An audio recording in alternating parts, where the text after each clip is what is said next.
Hey, Prowlenor, how are you today?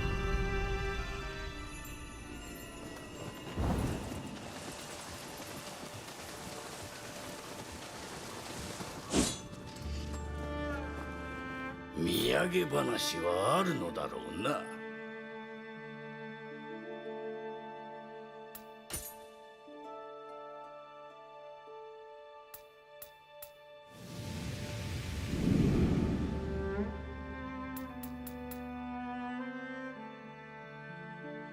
Just Tonfa? Oh, I don't have that much in my inventory. I got rid of most of it. Okay. Hey, Bran, how are you?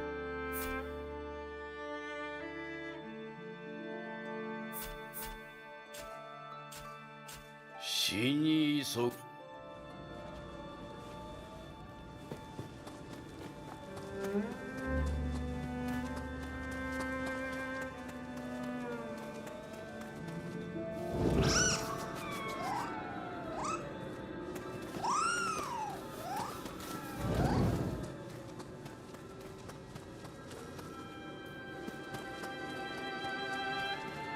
Hi, Poofer. Wondering if you could play Switchglaive at some point? Thanks. You're just in luck. I will be playing Switchglaive today.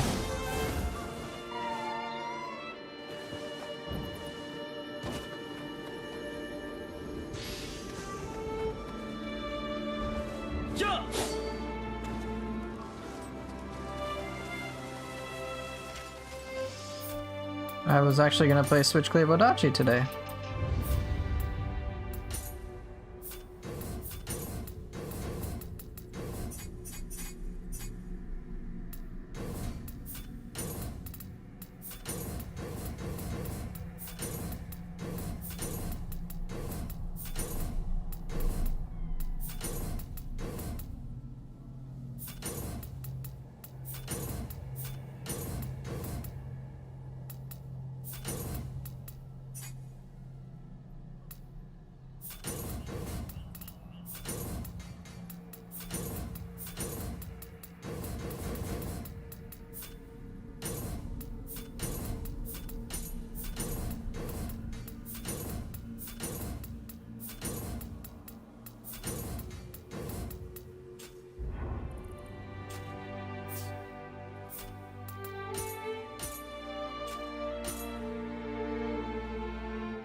Increased damage dealt, Amrita absorption.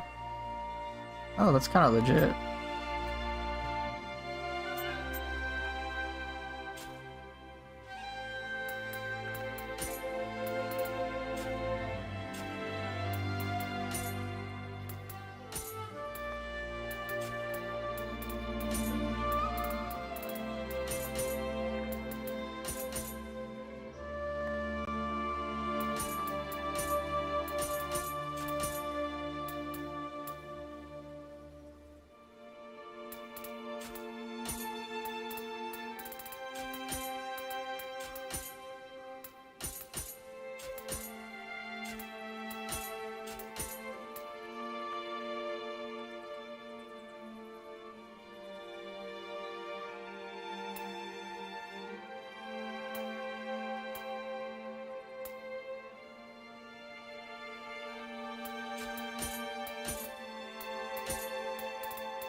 Do I play other Souls-likes other than Neo? Neo is pretty much the only thing I play. At least on stream.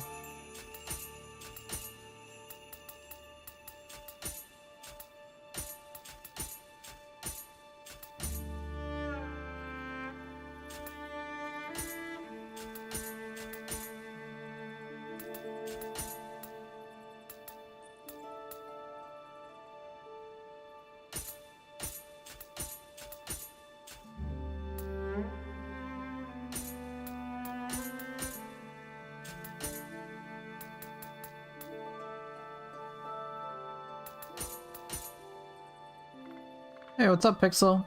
I'm the Lord of Neo. Pretty much. That's it.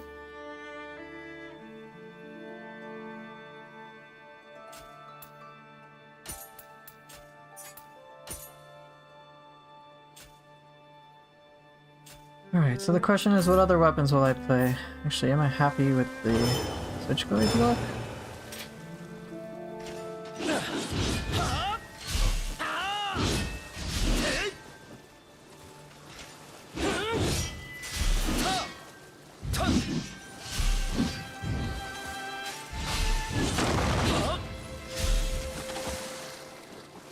The DLC, I don't know when it will happen. I just don't know when.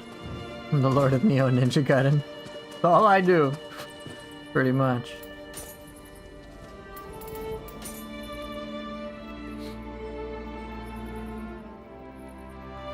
First in September, second in February next year. Yeah, it'll be a while.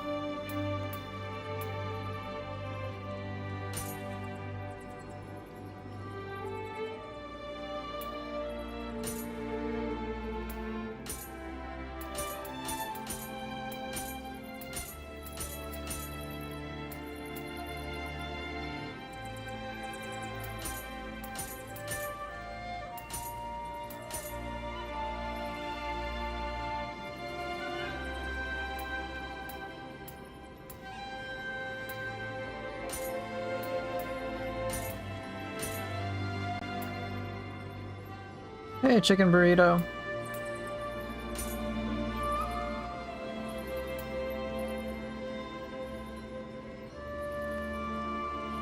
I wonder if they'll bring back karaoke in Neo 3. I imagine they would.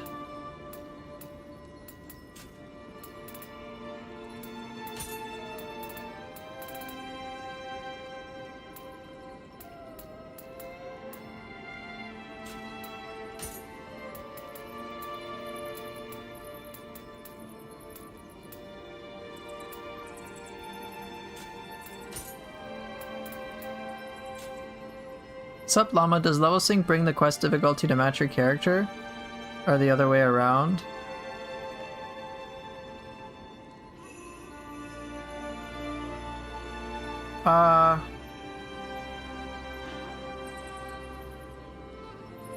Wait, what's the difference? If my character gets... the quest gets brought... Wait, what's the difference between the quest being brought down to match my character versus my character being matched up? I think what happens is, here's my understanding of it, and maybe it'll answer your question. If your character is too... Okay, so here's what I understand would happen with level sync. So I'm gonna try to oversimplify this. Let's say, like, the levels in it are like level 150, that you're doing a level 150 mission, but your character, let's say, is at 250. Then I think your character will be moved from 250 down to 150, but you will still be getting the better item level and rarity in general. That won't come at a sacrifice. It's...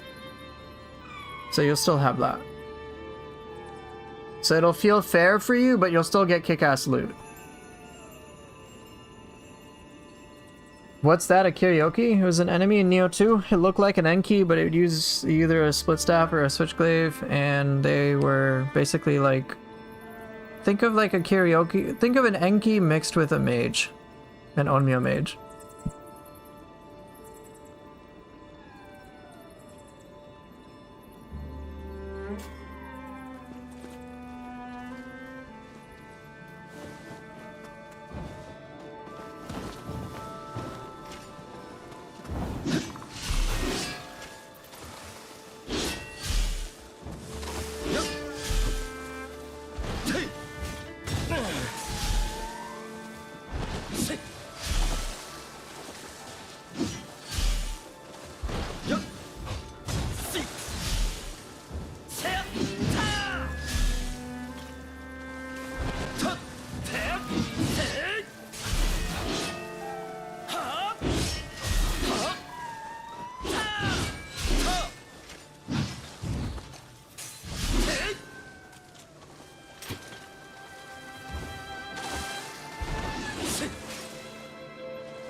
Alright, what do I want to try?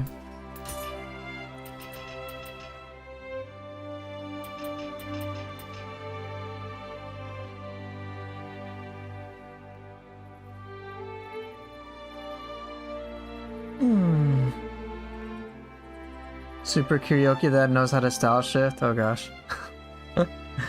Okay.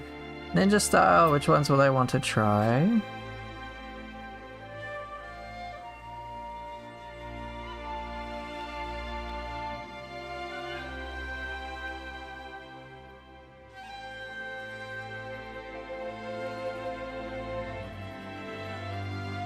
I'm thinking Tonfa and Ninja Sword. Oh, Tonfa? Okay.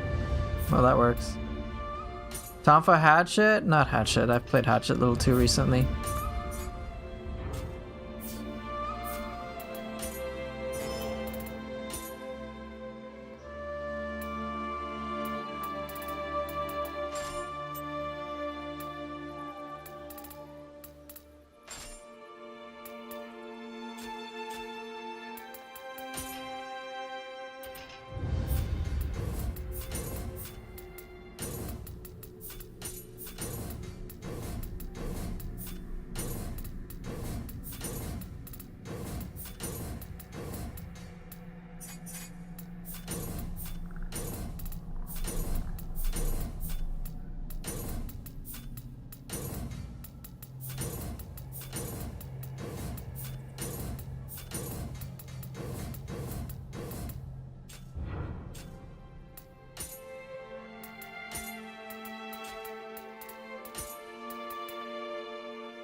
Hey Swolpool, how are you today?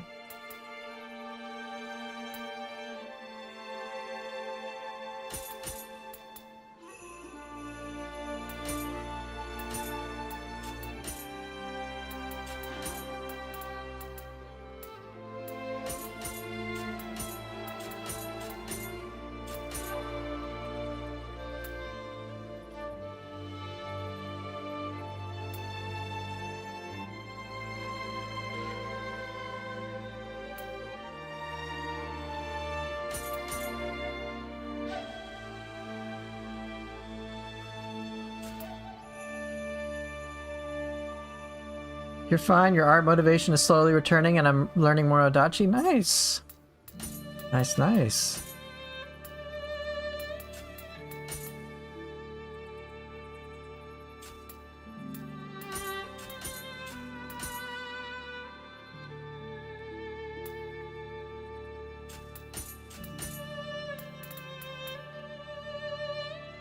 Hey, happy Saturday to you too.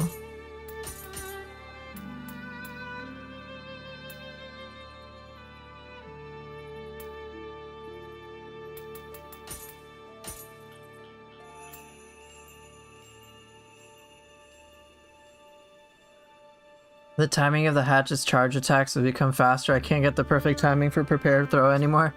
I have trouble with it too.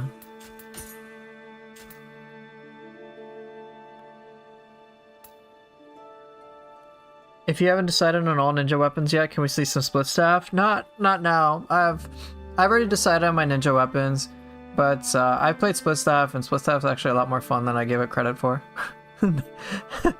Especially with messing around with this, one of the hold moves, or sorry, this move, which is like, you throw your split staff at a distance and you can either go for a long range poke, or you can do, so if you're closer range, you can have your split staff do some attacks from behind even though you're in front. It's kind of an interesting interaction. Excuse me.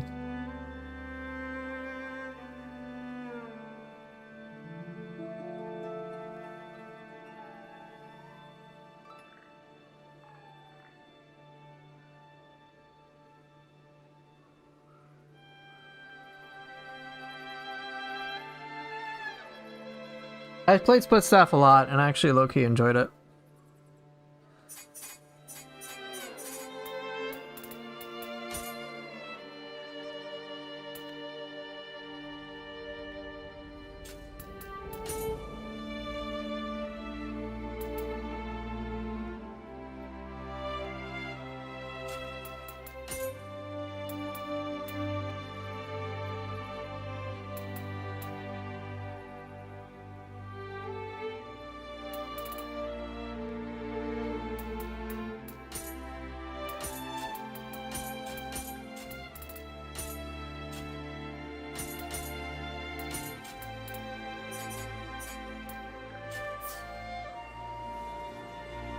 The air combo thing is so fun to pull off for the hatchets. Yeah, it really is.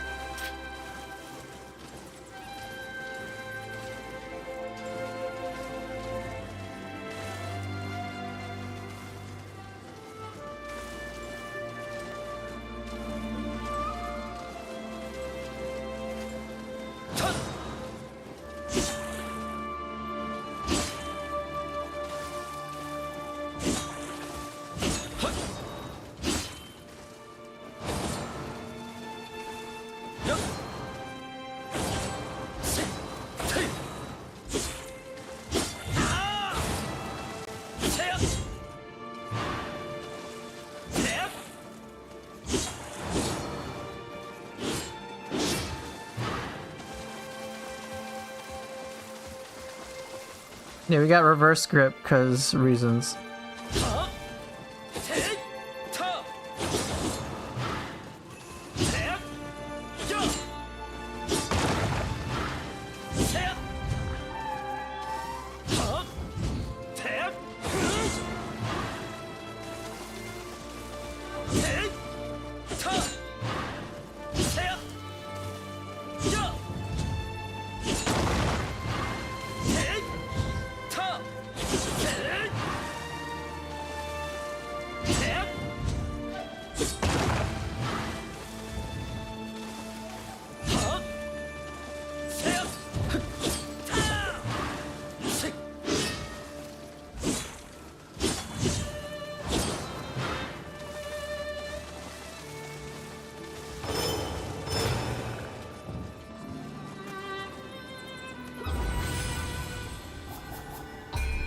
Alright, my usual warm-up. Do this for a little bit, and then I'll continue with my Region 2X stuff.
That's a good warm-up so far.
Damn, doing pretty good. I was doing pretty good there. A couple of slow things I wasn't used to, but that was actually pretty straightforward.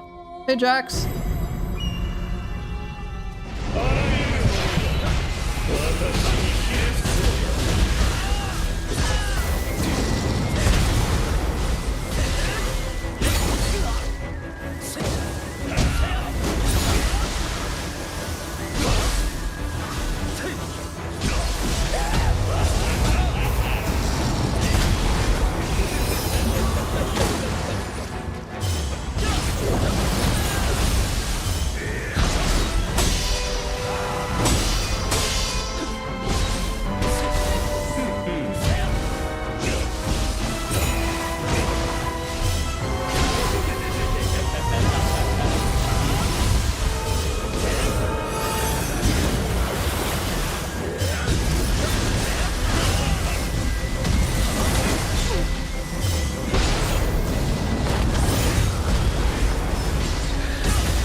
Oh, this setup's very interesting.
Shit.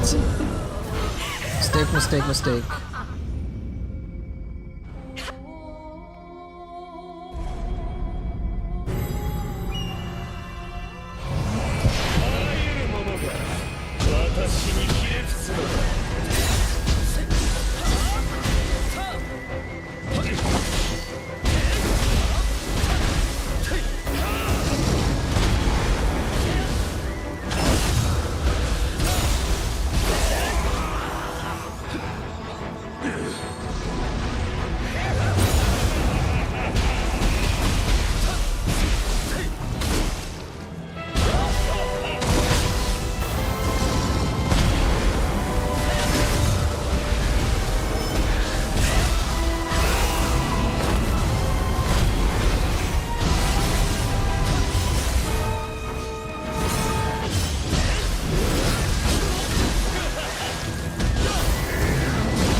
Oops.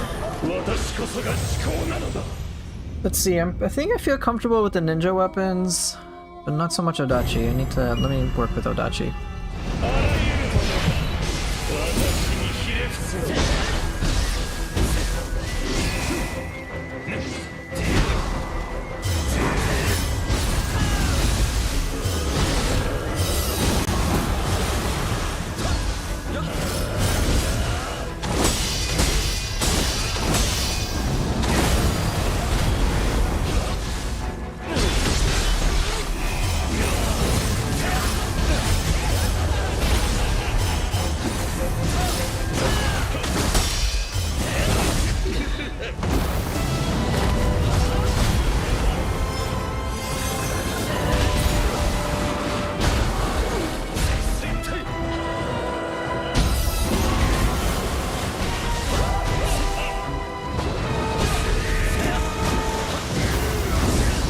Hey, what's up, Yoshi? Ooh, sweeping kick. I like sweeping kick, but I think I'm used to shove. I'll worry about the skill stuff a little later.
not bad. You picked up Neo 2 on sale the other day, so now I'll be first to learn samurai stances and key pulsing. Hey, what's up, Sharksu? Yeah, you will. You will have to.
It was alright.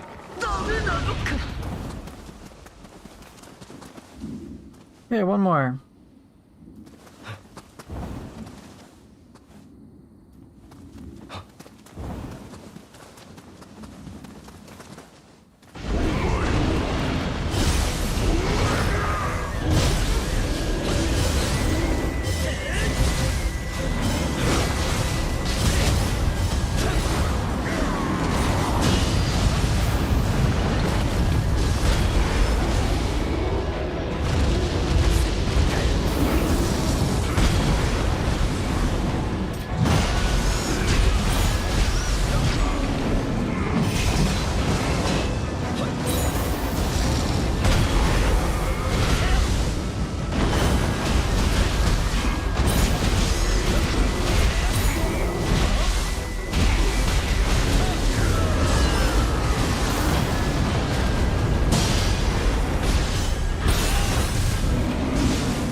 dead now. What you doing?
This is tricky, I don't know him enough. Hey, what's up next? You've never seen Obsession? I'm excited. Yeah, I don't know him enough. I'll try one more time.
I thought I had the hit.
me! You found the good loot in Kasha's area? Nice. I see you're still committed to the rage bait from yesterday. Yeah, of course.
Alright. I think that's good.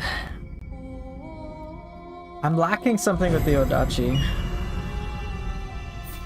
Question is, what is it? What am I lacking with the Odachi that I need? I don't know. What's the problem?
Yeah, I think Ground Sweeper helps.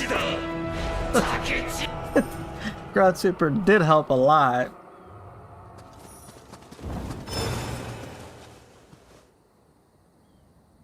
So I guess let's try it again.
Okay, Ground Sweeper is kind of legit. Interesting. Let's see how it goes. That was so risky? Yeah, I'd take the risks. Ground Sweeper MVP so far.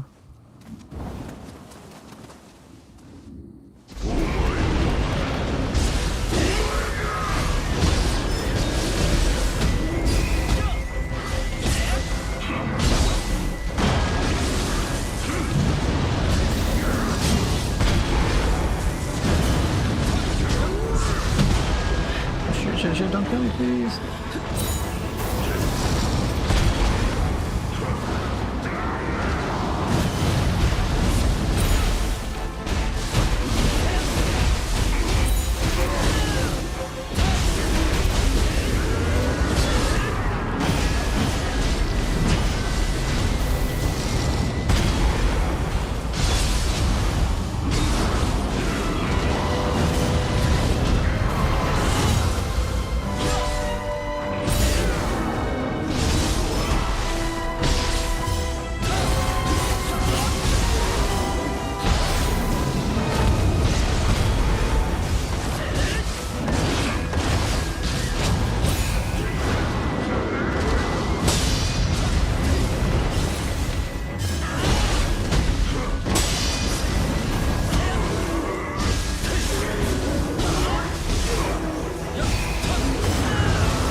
Ground Sweeper carried you through most of your new game run? I see.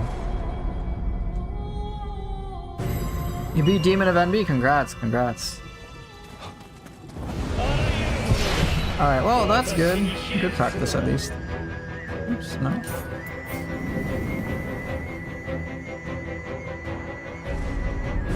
I mean, Art's Proficiency Ground Sweeper is one of the reasons why gamers say Neo is easy. By that logic, what's the skill that... Let's see, what are the skills that make Samurai style feel easy?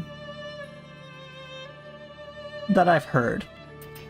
So now Odachi Ground Sweeper. I'm guessing for Switchglaive it's gonna be another one of the infinites. Infinite type moves. Probably Infinite Retribution. Probably. For Cestus, I think for sustained damage, probably just all the ones that you can hold, right? So things like Fist of Reckoning, like they're very powerful.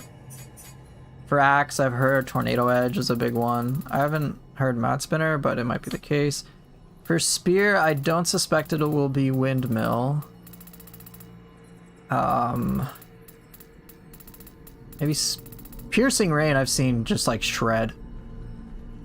I've seen Piercing Rain shred, I've seen Water Wheel do really well. Dual Swords is obvious, it's Water Sword. With Sword I've heard Severing Spin. So as usual, there's one ability for like every weapon that feels super good compared to others.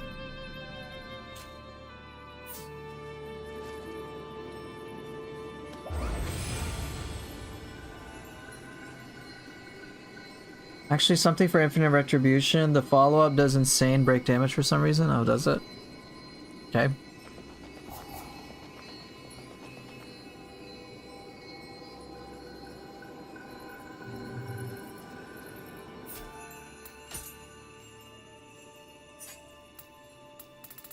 Yeah, Ground Sweeper, crazy. Moonlit Snow Charge, also crazy. Different pros and cons for each, of course.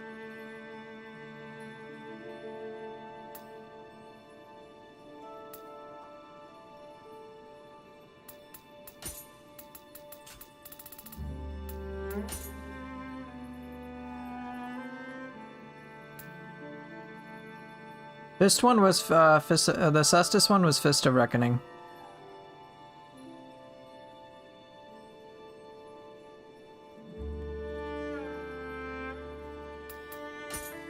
This campus evade kill is hard carrying me through this game. Dude, that evade skill is no joke.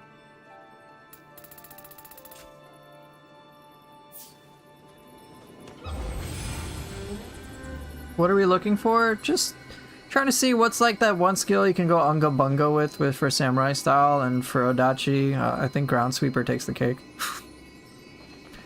Because no key cost makes it ridiculous. Oh yeah, Switchglaive also has that move like Sickle Spin. Oh, you're all good, Swole. Thanks for letting me know.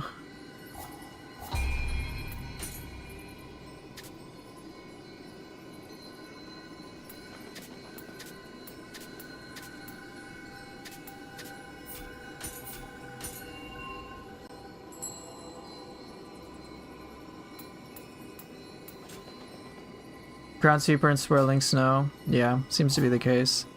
Art's Proficiency just like skyrockets these, the power of those things.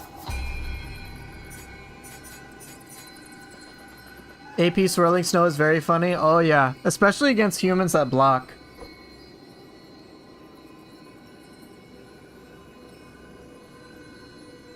Oh.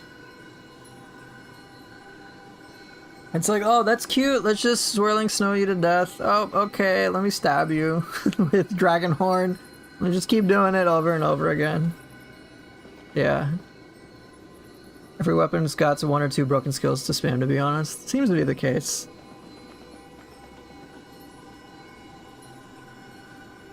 I am curious, though, how, like, New Game Plus 2 will kind of level the playing field.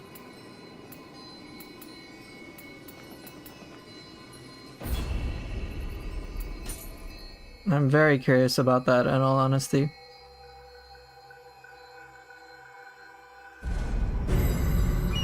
What's the broken skill for Tonfa? Uh, let me show you.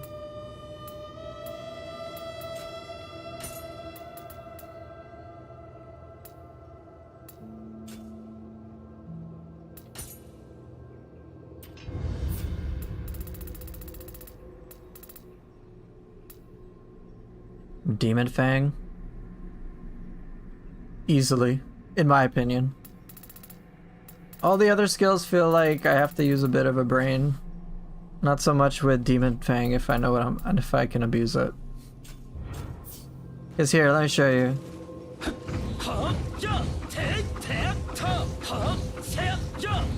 You'll see. I'll show you against like just one human enemy. There you go. What's up, dude? He's a mage. Fucking casting.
Congrats. Demon Dance with Kanagi is good, yeah. It's a little bit more earned, though, I will say.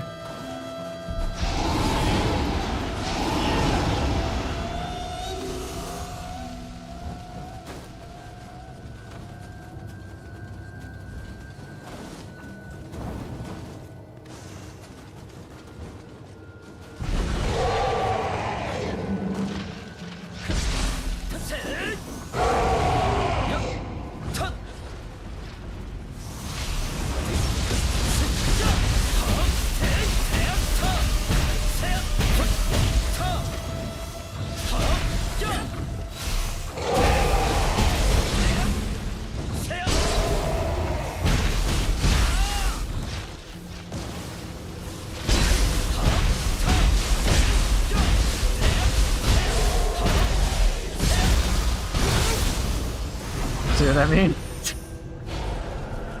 even it's I'm not doing like the perfect job of it, but it's still kind of hilarious.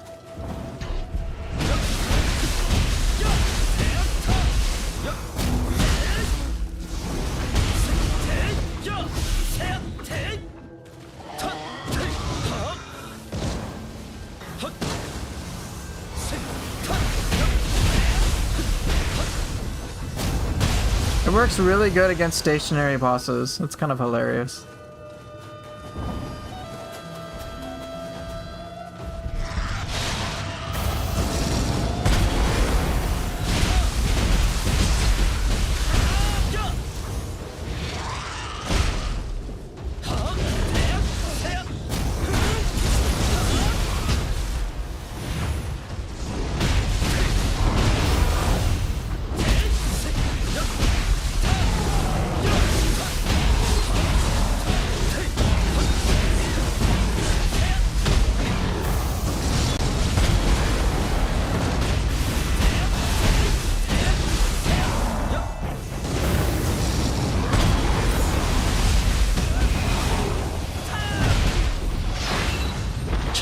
You see that? It's just stupid. You can have things like hollow form on, it can get really dumb.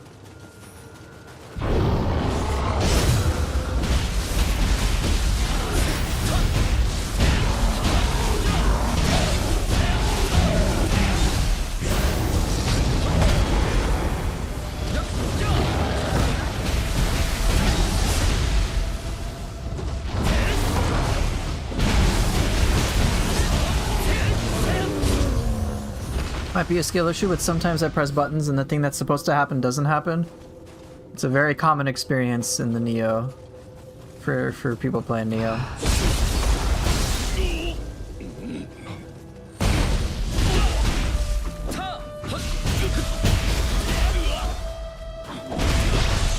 There you go.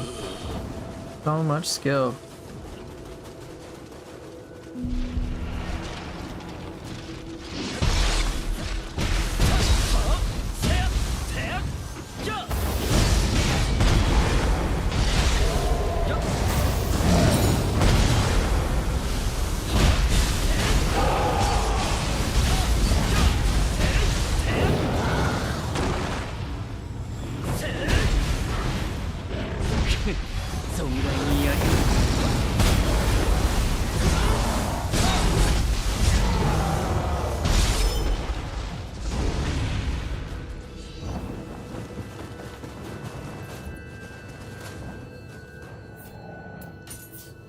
If you are good, the keywords here. None of us are good.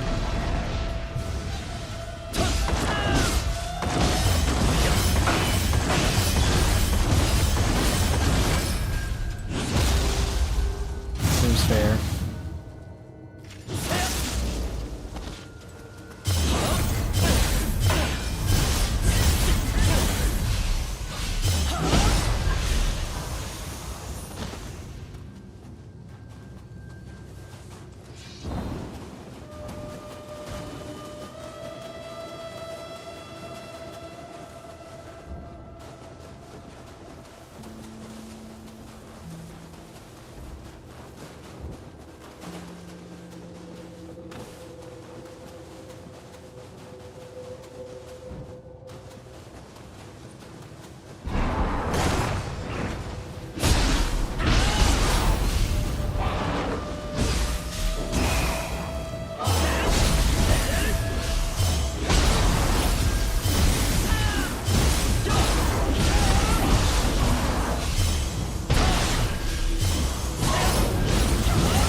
You're pretty good at dying? Well then you're good at something, so that works. Don't let anyone else ever tell you you're not a good player. You're obviously good at something in Neo.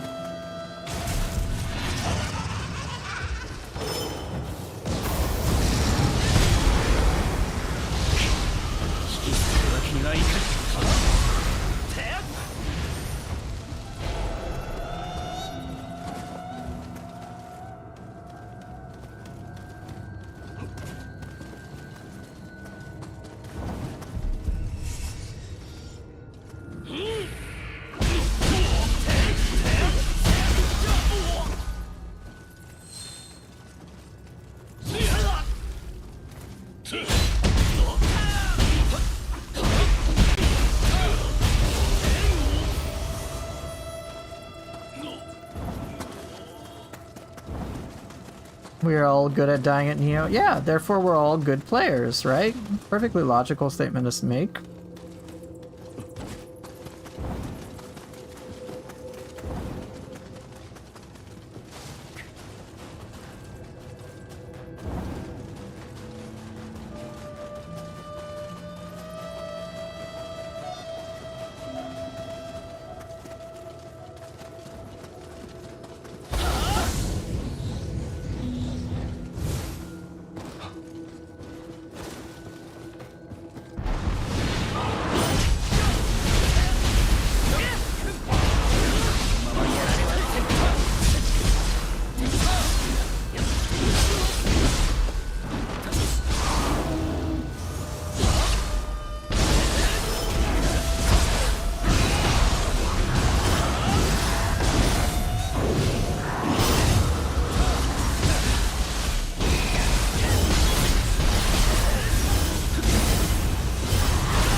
You're upset? What's going on?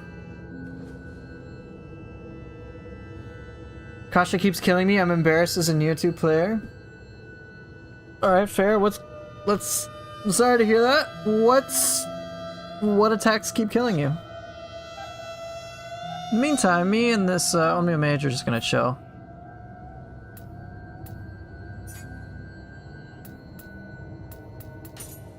Whoa!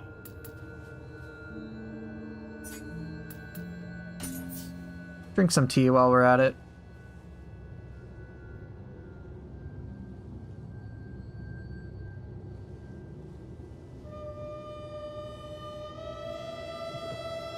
I'm just playing too fast and making mistakes. Ah, there you go. Also, he's sleeping. You'd think, but I already did damage to him. So look.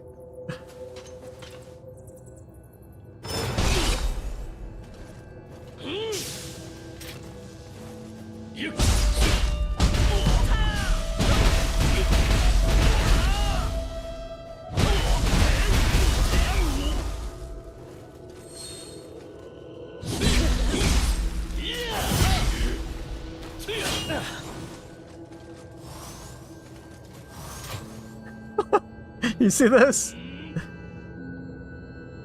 He just... He like... I don't know, I kind of feel bad. Well, sorry, bro.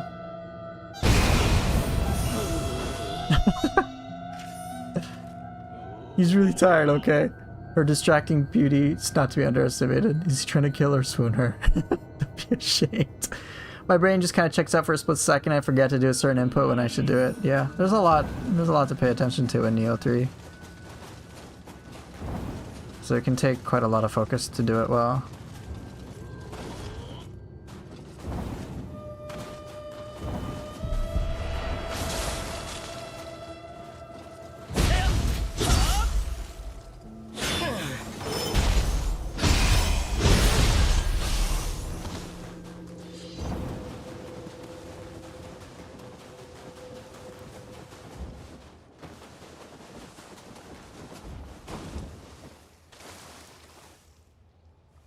Well, Swolpool, it seems like you know what you need to do.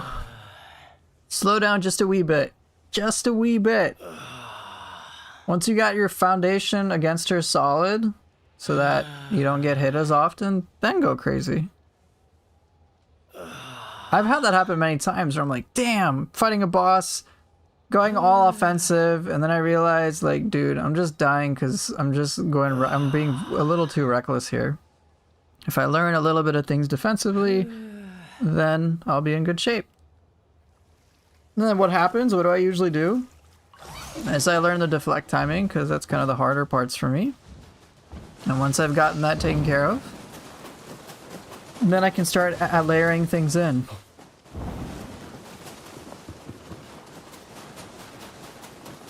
So you got this. What you're dealing with is very normal. I know you could slow down, but you're like, yeah, but bro, that's not fun. I don't know, just it's not fun to do it forever, but just a little bit. Slow down just a little bit. Learn that stuff really quickly so you don't have to deal with it that long, and you'll be surprised how much you can kick ass right afterwards.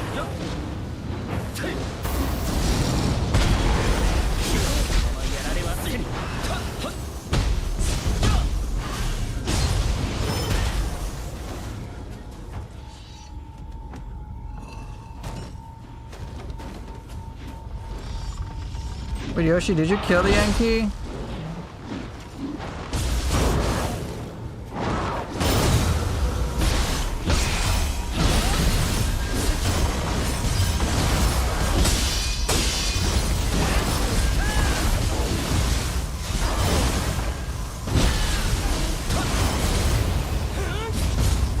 Spinning crab doesn't need to zero key someone to make them fall. The fuck? Omega buff? Yeah, I've had that happen.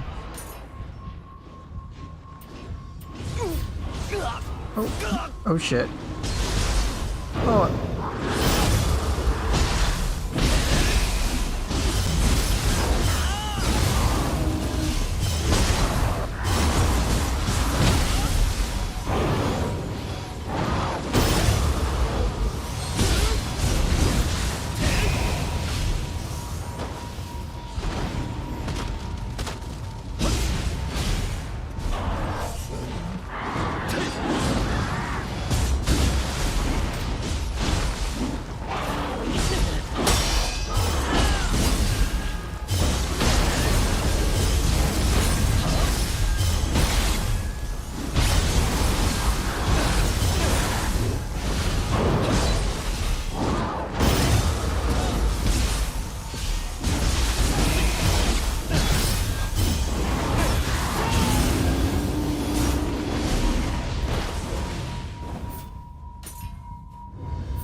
It says depleting a human opponent's ki with the skill will cause them to fall over. But then spinning crab doesn't need 0 ki to make them fall? That doesn't make sense. Alright, time to fight everyone's favorite enemy in the entire game.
Damn, the poison. Fuck.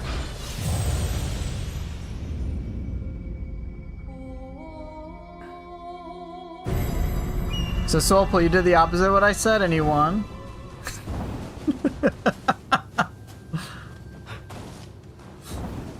Well, hey. That's great. You're sorry.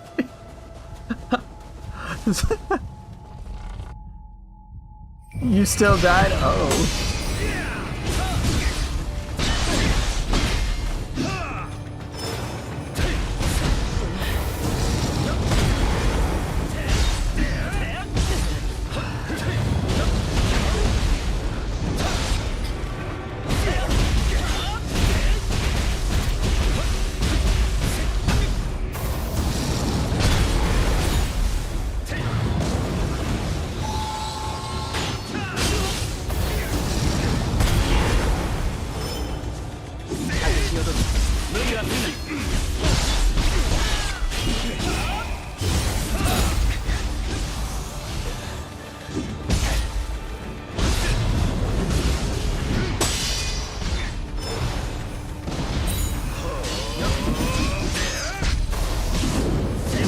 Oh, too late. You still died? It's just my ninja guidance solution? Okay, faster. Alright. Well, good luck. I'm just only focusing on the offense and not on defense. That's all I'll say. Ooh, sprayed that.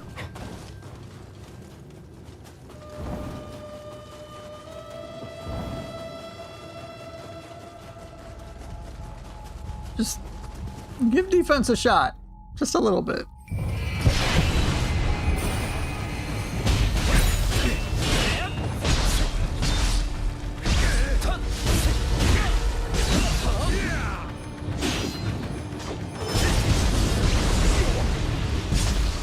I hate how it's instant poison.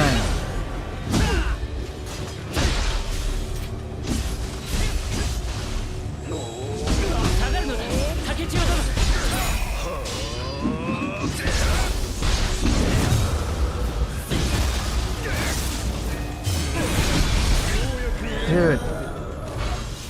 Honestly, like, I think of all the summons, the one that bothers me the most are the fucking Crucible Wasps, because it's instant poison application. Instant poison application. I hate it. And then I start to panic.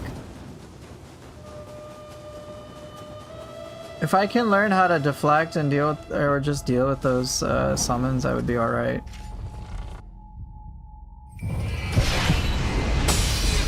Look at this shit already.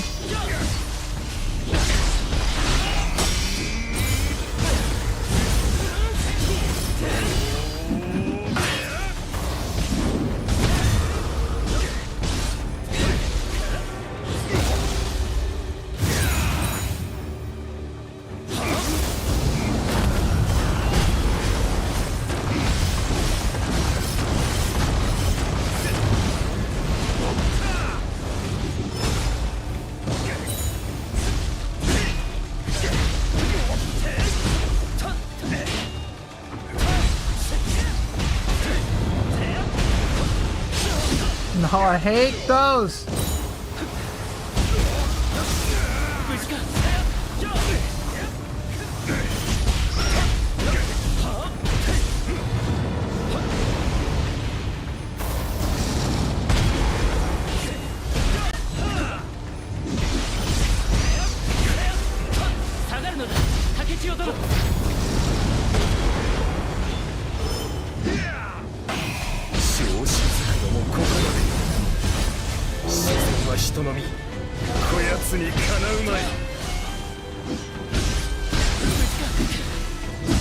Damn.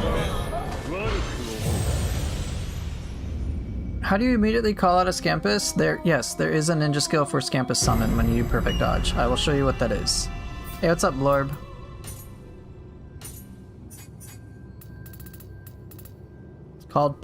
It's called Puffer Puss Technique.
It's actually harder to fight him with Yoshitsune because Yoshitsune will push him back.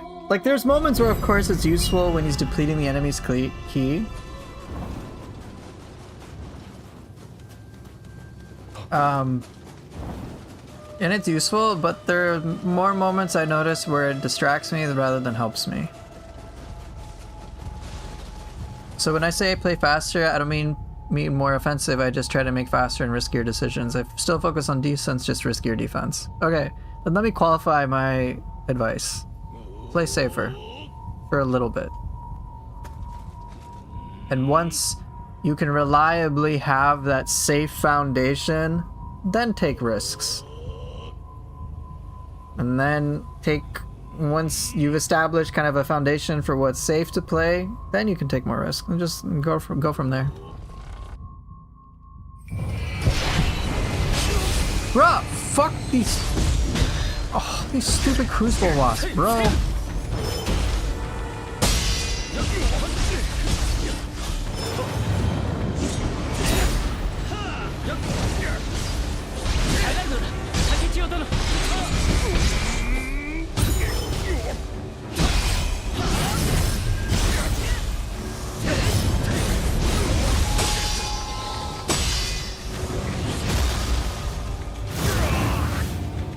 No, he has crucible wasps which inflict poison.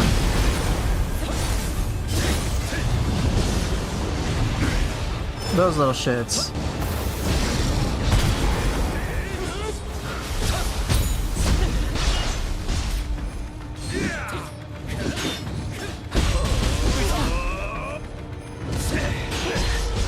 See, like, I can barely get it.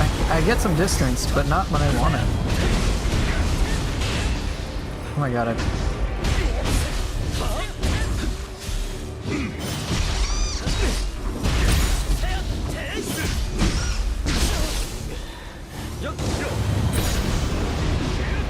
it's those little shits.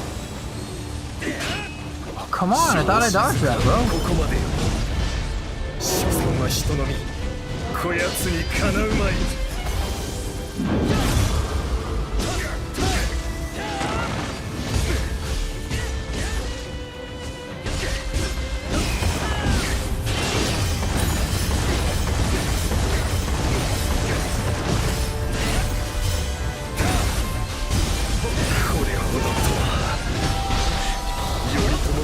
立てつくその力野放しにはせん。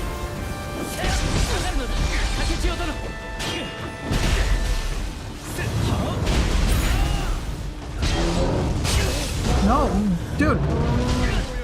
Dude, just dodge.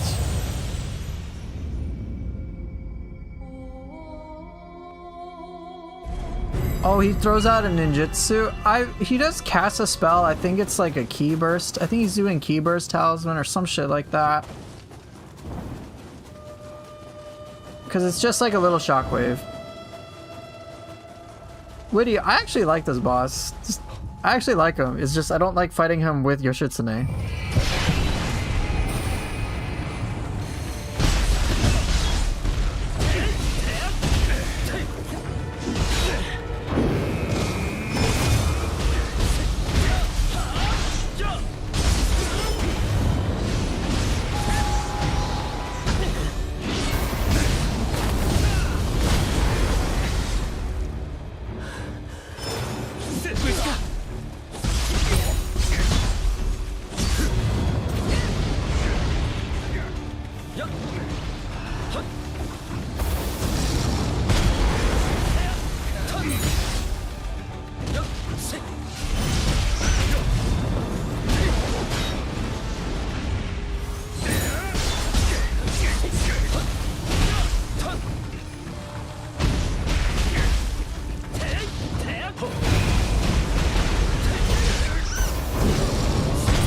Oh shit, wrong. That was my bad.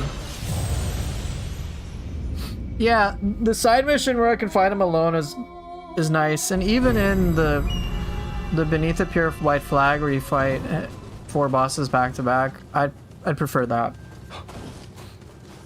Yeah, I want to bench Yoshitsune because it's an extra variable I have to account for. Like, there's moments where I'm just like trying to regain my bearings, but it's not really teaching me how to deal with the fight.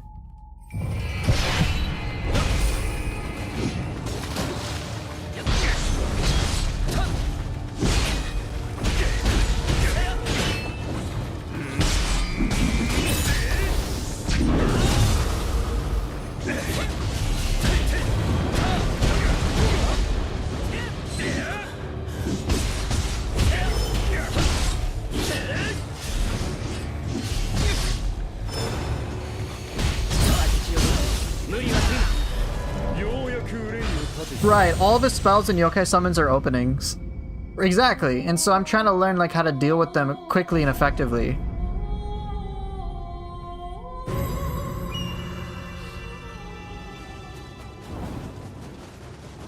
I don't get the hate against this boss. I know. I'm like, I think this boss is fine. I'd rather fight him than Saito Toshimitsu. He's different and it can be annoying, but I think it's fair.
Damn, that was so greedy.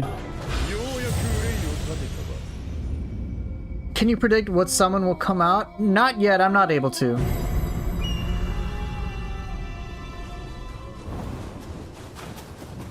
So yeah, as a general response to what Woody is saying on YouTube, like, knee-jerk reactions from people on social media are not things I trust. At all.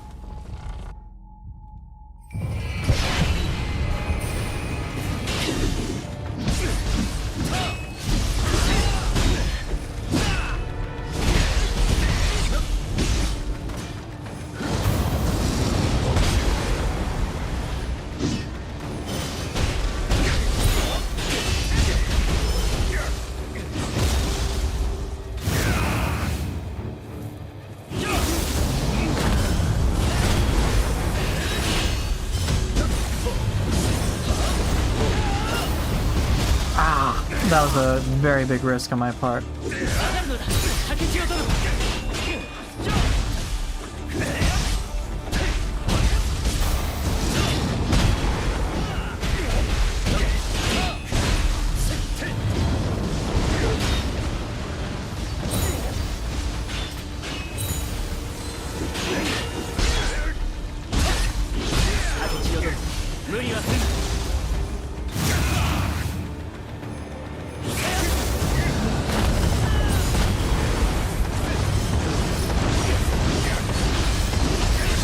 Damn, I'm way too greedy.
And the wasps. The wasps are the worst one.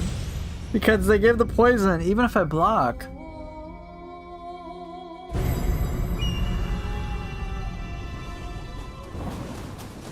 So I think, Bran, what you're saying is fine. If you don't find it fun, that's okay.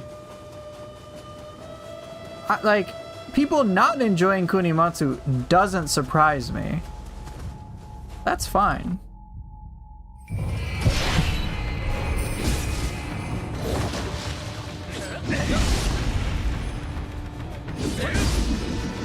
Wait, does that work?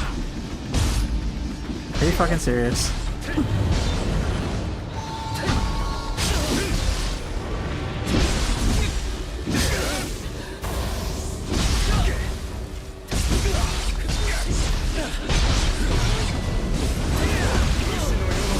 Okay, a whirling blade works. I mean, okay, I guess that's cool. Kunimatsu is one of those bosses where he looks more threatening. He looks very threatening. So I've learned that actually a lot of his shit is exploitable. Like, he has a lot of openings. It just doesn't seem like it.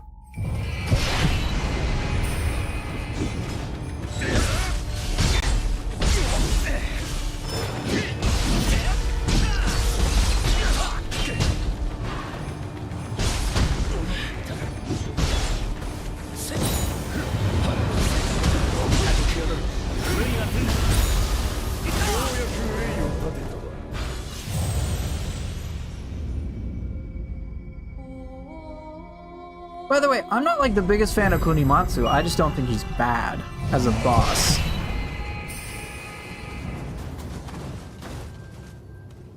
Right, for me it's the elemental distraction that makes him difficult to read. Right, it's the same for me.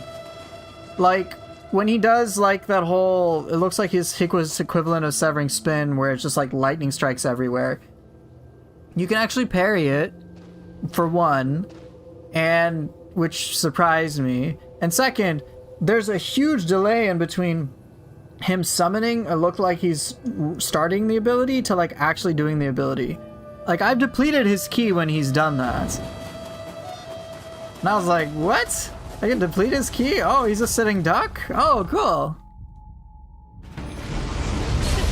Dude, fuck the poison, man. Oh no, I didn't want to do leaf blood, bro.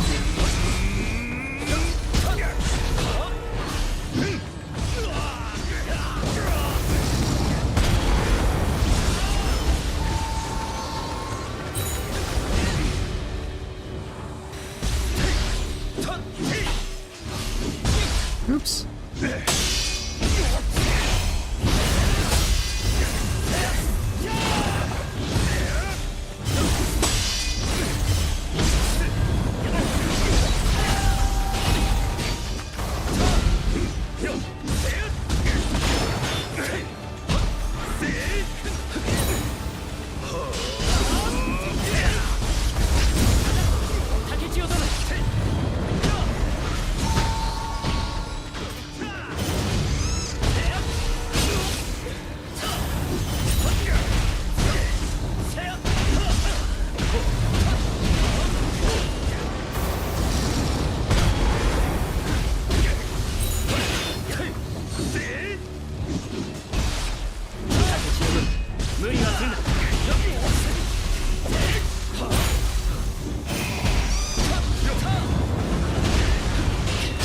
No, not the poison.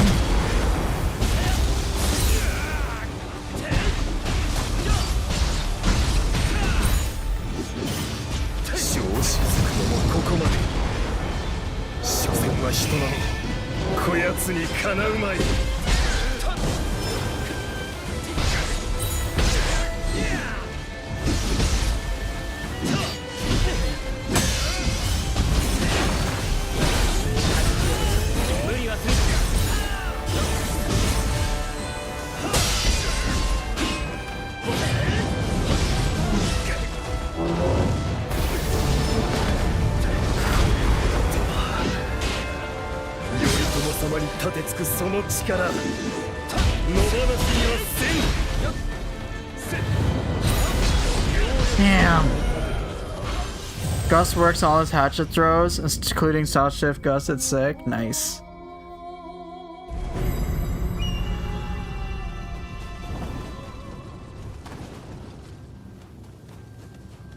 I've depleted, like, yesterday I depleted this guy's key, and like, it's not that bad. It's difficult, it's tough, but I don't think it's like, like, I've seen someone on Reddit being like, this is the worst of all 3 games. Like, you kidding me?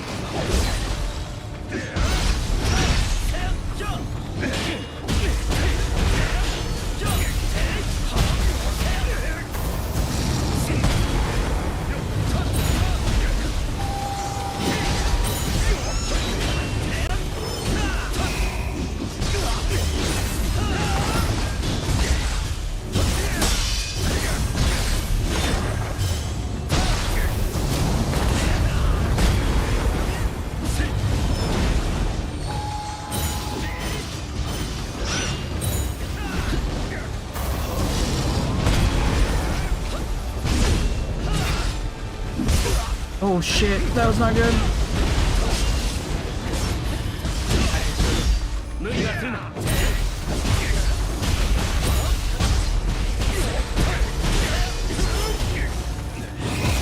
Depleted his key again.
No, I don't want to get poisoned. Fuck.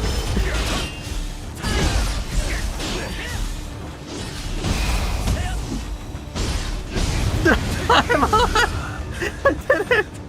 Proceed. Get the fuck out of here. Okay, I barely did it.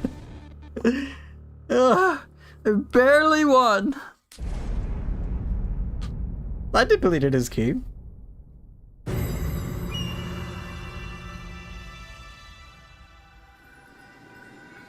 A win's a win, okay? I know, I effectively had a time limit. I'm like, oh my gosh, I got poisoned.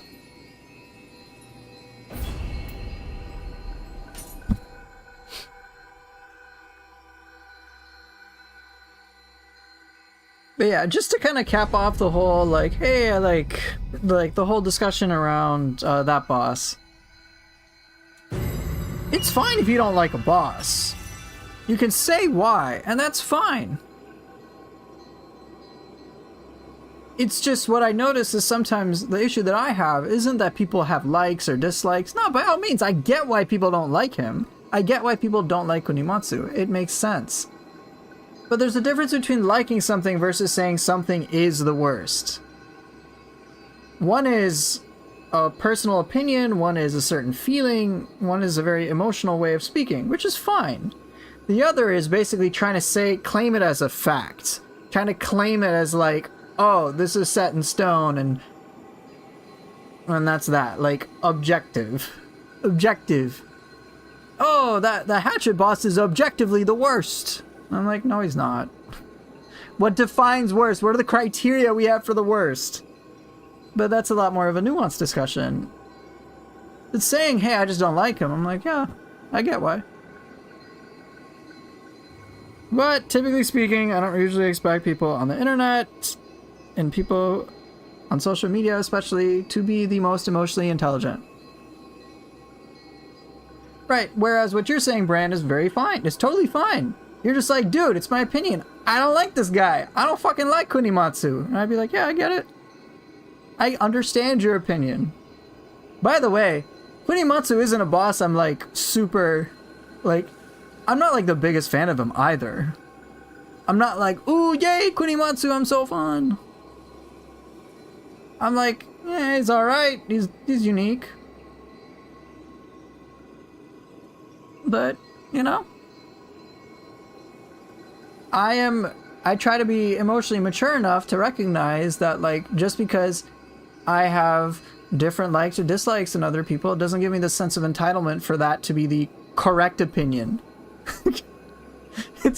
I guess that's what I'm getting at. Correct opinion. I'm like, we're talking about video games here, guys. Video games. Like, please stop inserting such a sense of fucking importance to this shit. We're playing video games.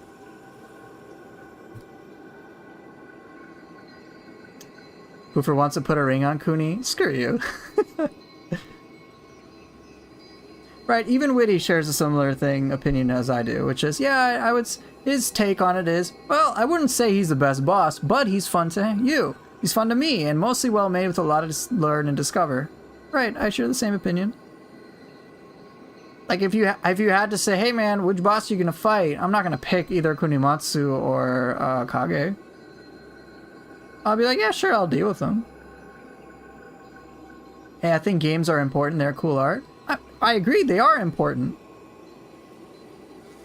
I'm talking about excessive importance, like, where people's emotions start to go fucking crazy. People like to use the word objective to make their take sound more important. I know. I'm like, oh, objectively, it's the best. I'm like, what are you talking about, bro?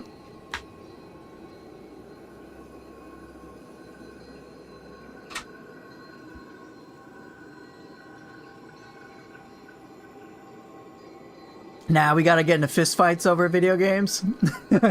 Right. Kunimatsu can only be beaten with emotional damage. That's true. That's true. That's objectively true. I will also add that I pretty much like every other boss I fought so far. Kunimatsu is the only real exception so far for me. Again, totally fair. Understandable. There are some bosses you're not gonna like in this game. I get it. Expressing a very subjective opinion is objective. Yeah, exactly, Fade. It's like kind of, it's pretty silly.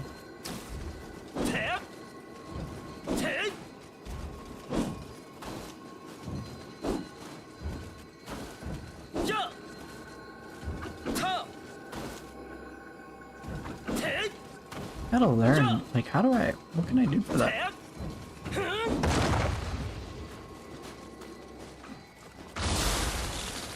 One thing I've learned is to not keep calling everything I dislike trash or garbage, because other people might see it otherwise, yeah.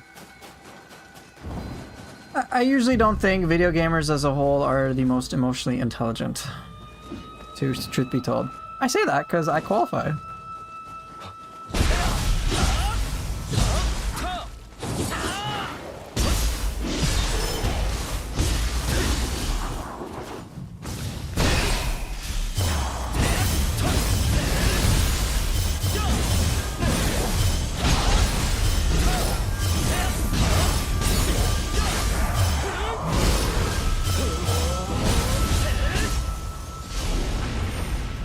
Anyway, moral of the story, in my opinion, is just correct. I'm glad that was your takeaway, Swolepool. Case in point, Gamergate. I find it hilarious. Okay, look, on some level, I find it hilarious to hear about... What is this Gamergate crap? I don't know what this is, but just the title of Gamergate. What is Gamergate?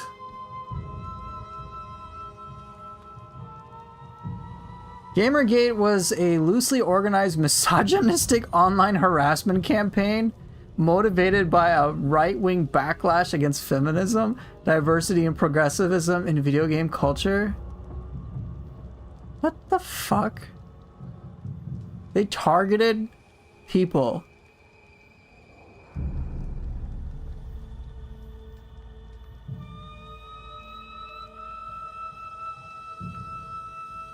So, a bunch of...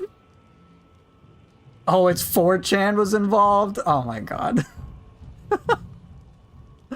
Wow, dude. Holy shit, this is fucking awful. Originally, I was gonna be like, oh, the title Gamergate seems so silly, which... That's not what I was talking about, but holy shit, that's pretty serious. But one thing I will say in the tie-in with the discussion that we're having is that, like,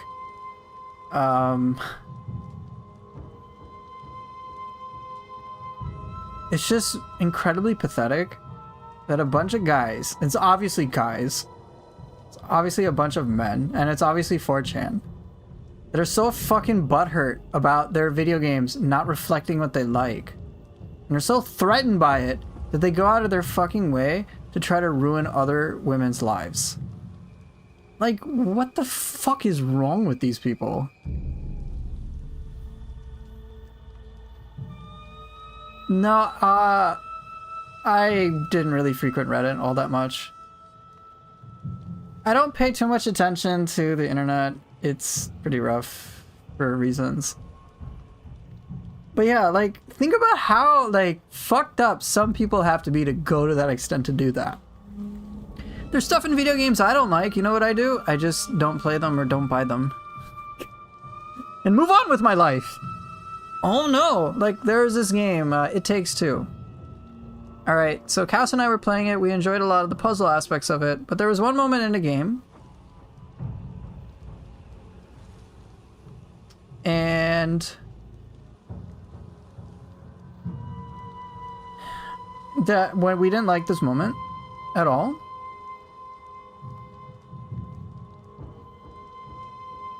So hold up, I'm getting a little distracted by in chat, so give me a second. I'm just gonna focus on what I'm saying. But Cass and I were playing a game. There was a moment we didn't like in It Takes Two. And And okay, I need to really not look at chat. We were playing a game, It Takes Two. There was a moment in it we didn't like it, and you know what we did? We just decided to stop playing it. Not buy games from that studio again. And then maybe tell other people about it. We didn't go out of our way to dox people, to try to whatever. Like, period. The thing I read was heavily skewed. I mean, that was Wikipedia. I don't know that much about it. But I'm not going to get into detail about it. Like, I'm not that well versed in it. I'm not, like... I don't want to get into that type of discussion when I'm not even that knowledgeable about it. When I have done extensive... If I were to extensively look into it and get educated about it, then I'd be more in a space to talk about it. But otherwise, without a lack of knowledge, like... It's just not good for me to talk about it.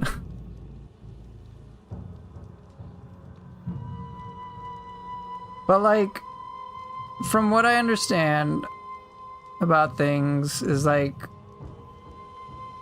a culture war. Right, okay, so let's just talk about the broad topic in general. I don't want to get into specifics.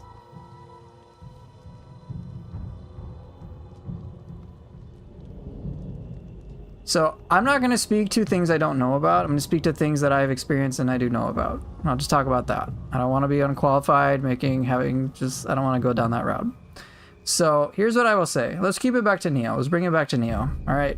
The central topic was people going a little out there when it comes to how they engage with their games and treating it in a very unhealthy way. I certainly think that treating one's own feelings and opinions as facts is going to lead to more harm than good. In general. But over video games, it's like, bruh, what do you, like, please be more mature about it. That's it. Gamergate was gamers pushing against politics and games in a blatant way. That situation's been overtaken by psychos. Yeah, I mean, you don't want psychos. Me and my girl quit that game when you had to interact with the elephant. Yeah, that part, Blorb, specifically. It kind of traumatized Cass and I. We were enjoying a lot of it, and then we're like, dude, these couple deserves to get divorced. They literally, like, tortured an innocent elephant to make their daughter cry, and then they learned, like, nothing from it. And they're just like, oh, well, continue moving on. I'm like, what the fuck? What? This is not how I thought this game was gonna go.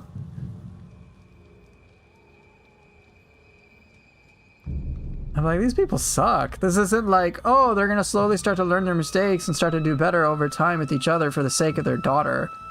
There was no, like, moment of, like, realization. And I'm like, dude, what the fuck is this game? And then I couldn't stomach playing the game after that, and I was like, okay, wait, maybe there's payoff later. And then I saw, no, there isn't payoff really later, at least in the way that I like. So I dropped the game, moved on. Goodbye. That's all. What would torturing an elephant accomplish? I have no idea. Not for me.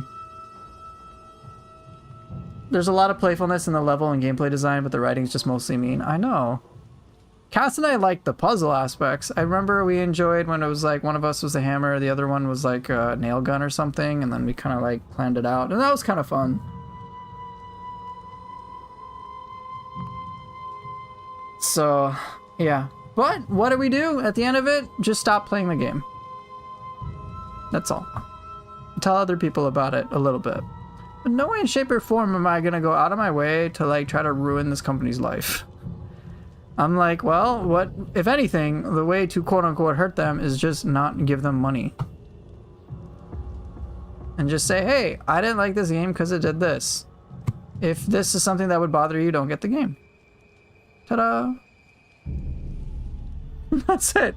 You give, it's called give a review and put your money where your mouth is. And that's it.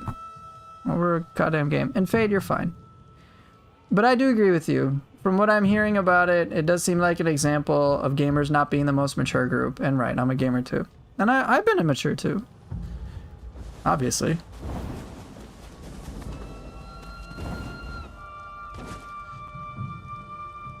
Anyway, back to Neo stuff.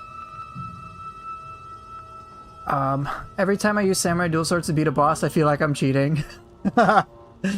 Hey, a win's a win.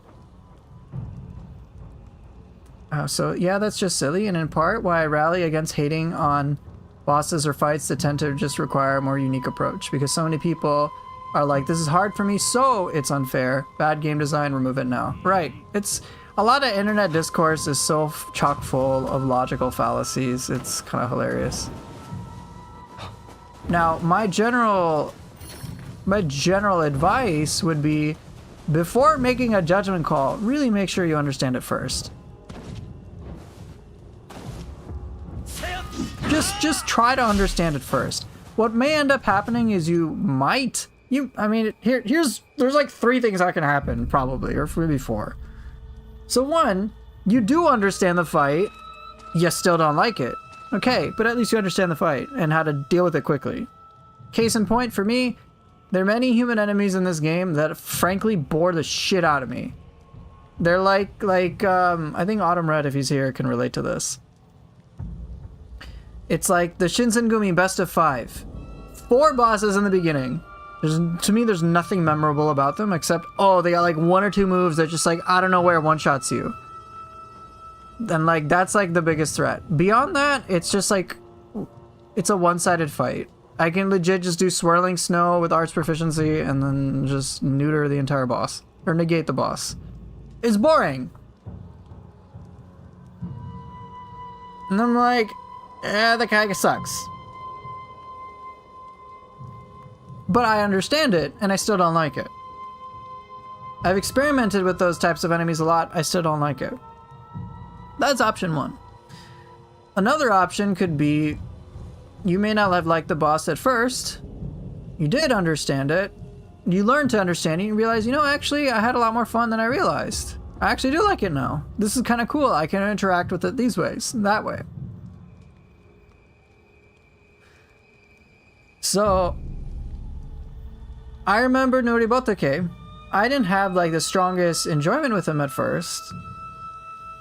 But then I spent some time with that boss and I really enjoy it now. Great. Or there might be bosses that you do like at first. You come to understand the full stuff and then you realize, well, actually this is not that fun anyway. I rarely had that happen in Neo, all things considered, but it's a possibility. And then of course, you like a boss, you understand it more, and you still like it anyway. For me, most of the time, I'll spend on the enemies that I don't like at first, and try to understand why I don't like it and what I can do about it to make it more enjoyable. And I'll keep doing that. Eventually, when I feel like I've mastered a boss enough, then I can usually make an opinion as to whether I think I would like it further and I would enjoy my word salading again, and whether or not me investing more time into it would bring me more enjoyments. If I don't notice that I'm enjoying a boss fight more and more over time, is usually grounds for me to step back, investing my time and energy into that. But either way, I like a boss or don't like a boss. What do I try to do no matter what when I'm playing Neo is just, I try to focus on learning and enjoying whatever the hell I can. That's it. That's it. Try to add a new layer to this. Add a new little flavor here, a little flavor there. Study a move here so I can insert an attack there. And that's it. It's just like putting pieces of a puzzle together. Or making a puzzle. I don't know the expression. That's it. So, I haven't made any final conclusions about certain bosses, but for the most part, like, about all of them anyway, but like Kunimatsu and the Hatchet guy, Kagi, whatever his name is, the verdict is still out, but I'm enjoying the Hatchet boss more, and maybe if I can learn Kunimatsu Phase 2 more, I'll like him even further. Who knows? I remember Demon of Envy I really struggled with, and then the more I learned, the more I realized I could kick her ass. In other words, it's normal to have a knee-jerk response. Just hold on to it. Take some time to really learn and understand what you're working with, and then see if it changes. Ta-da!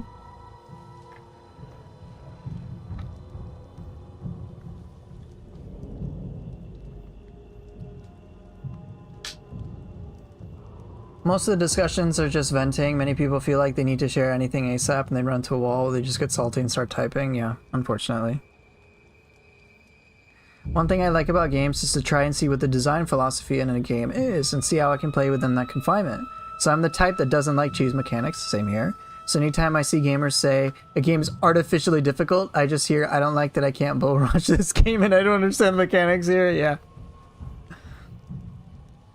I think a lot of people don't respect the vision of the game, so when they run into something they don't like, they don't try to think about it, they decide it's bad and push that narrative. Yeah, preconceived notions have a way of doing that. I've seen a bunch of that for Neo 2 versus Neo 3 as well. It's like, oh my gosh, Neo 2 is the best thing ever, and whereas I'm like, well, yeah, Neo 2 is fun, but dude, I'm enjoying Neo 3, I never want to go back to Neo 2.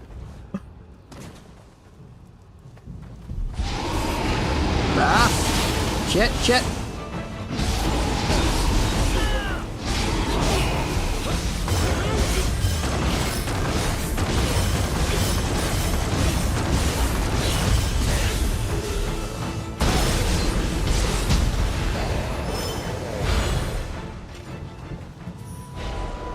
But yeah, I do notice that quite a few people in video games have pretty big egos.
Pretty much the alternative is admitting they might be wrong about something. Heresy. Yeah. It's why I really try to think of a goal of a work before I criticize it. Because pointed criticism can help the game, self-serving bullshit will often undo that. Yep. It's easier for some folks to say something is bad than to admit their own shortcomings. I know. It's very short-term thinking too. Very, very short-term.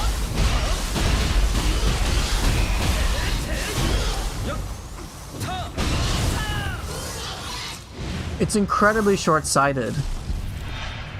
It might be a part of human nature. I mean, that can be done. And that short-term thinking can work in some situations, but it's like for video games? Really? For video games. Video games aren't something you do for like 5-10 seconds.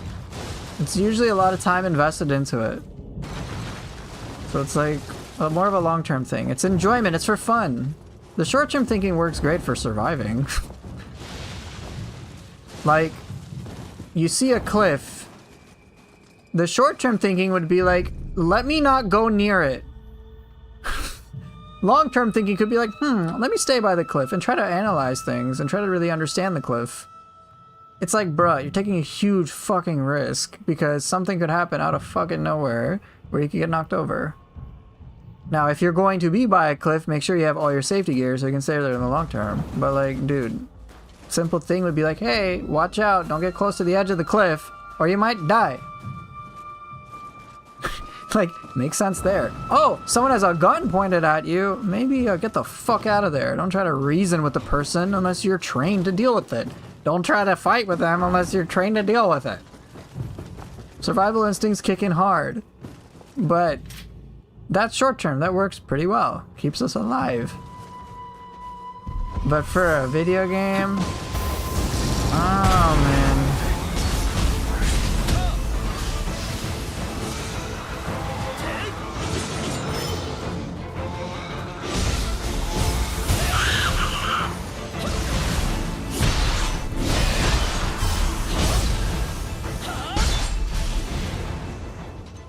Right, so the whole thing about it starts to become this. What I notice, of course, with internet stuff is it's can't breathe, then just breathe.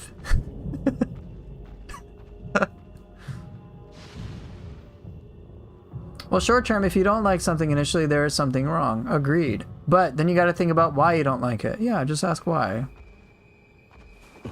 The overly positive attitude will be the end of us. You know, the funny thing is, it's very logical.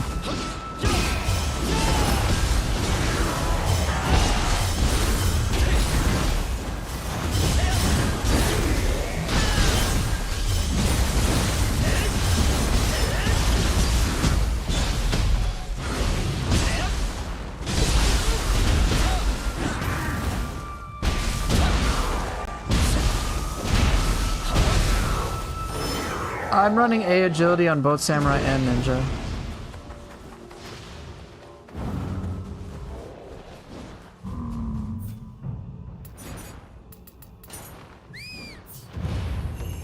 Oh no, cognitive thinking, my weakness.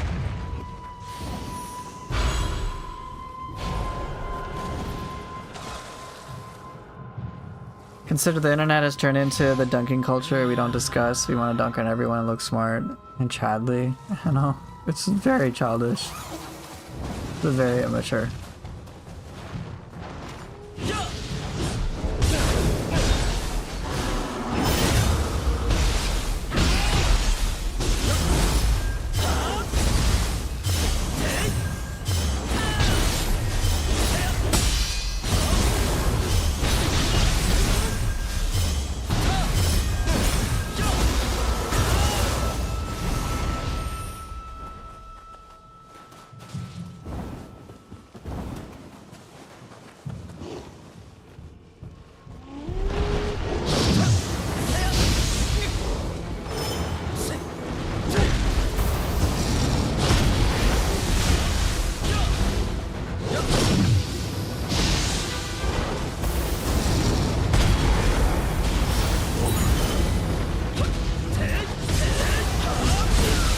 Damn, I don't know Raiju.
How the heck could I have known Stone Volley scales off the same thing Honor Damage does, but now they know it's a thing, intentional or not?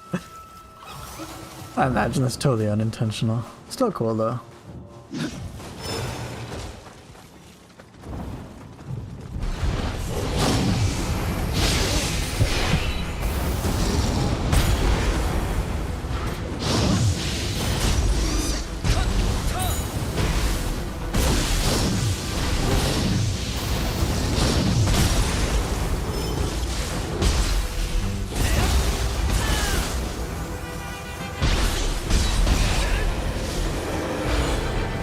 I really hope I can learn this enemy. It's kind of terrifying.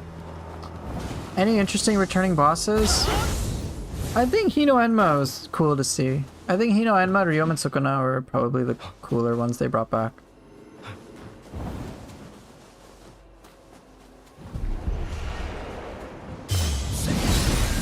That doesn't work.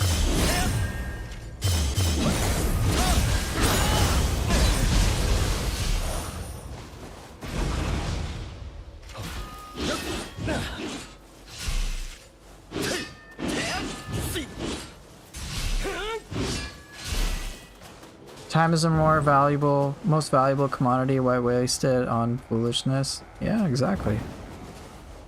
Very solid point.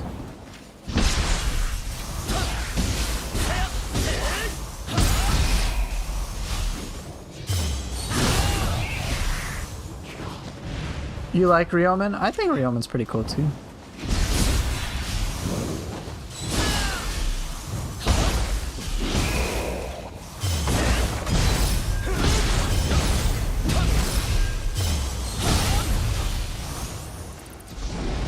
Yeah, I don't think it's weird at all.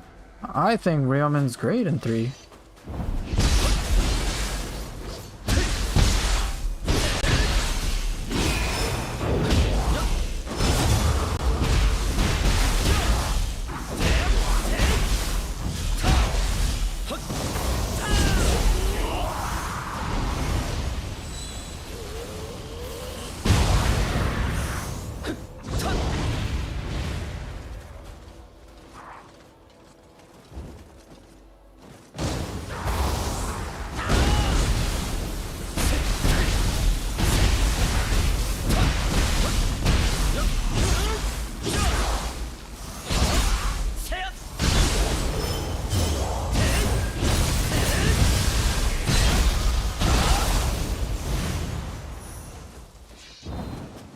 Is there any reason to level up stamina in a new game run once you got it high enough to wear the gear you want?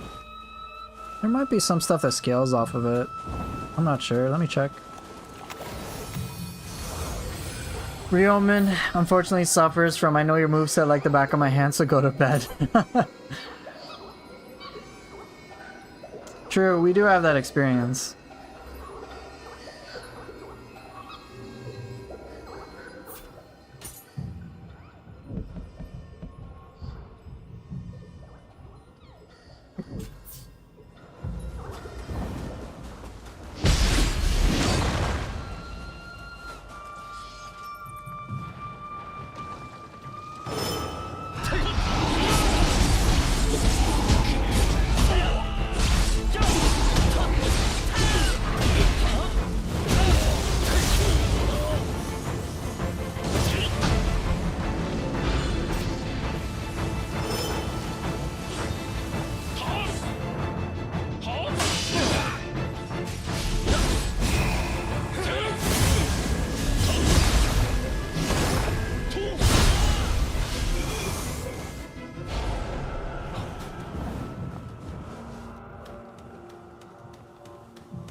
You beat Takada Shingen? Nice! The yokai form? Well done, dude!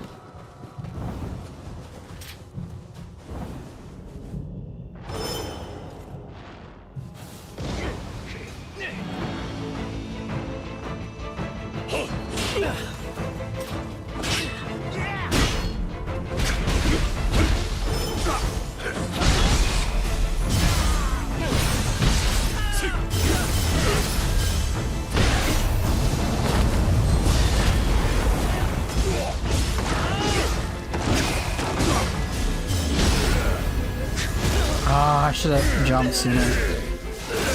You actually kind of felt sorry for him? I know! I did too. He's like, oh, he just wants to live forever. I'm like, no, I'm sorry, dude.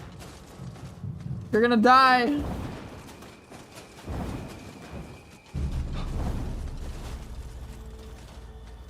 It would have actually been cool if the game had branching storylines where you can choose to help either Takeda or Tokugawa.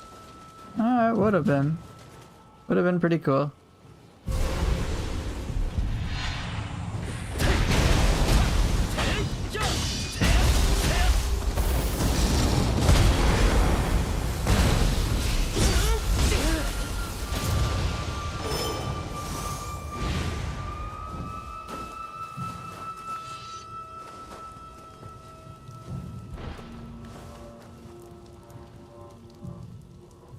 Leading to a whole family drama because you betray your grandfather.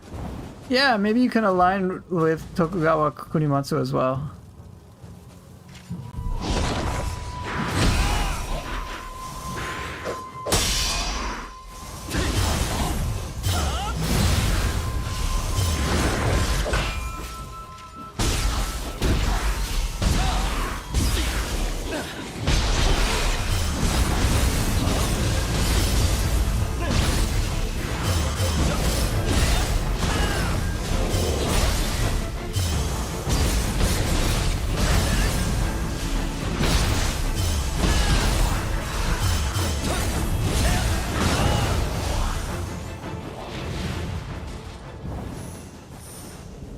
Been a few hours trying to learn Blood Edge Demon, such a fun fight. I hope we get a mission where we can play him whenever we want. It makes me wonder what they're gonna do about later parts of the game.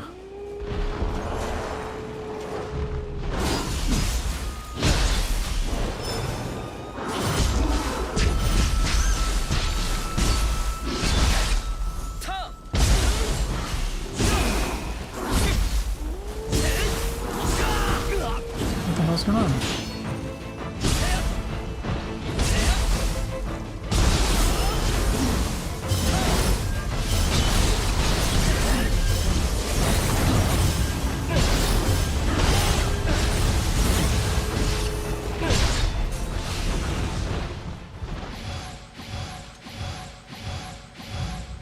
You find the timing for a perfect block. Oh, the deflect a bit harder than dodge. It's interesting, isn't it? Some people find the deflect easier than the evade. Make Suki Blood Edge where she has two double scythe thingies.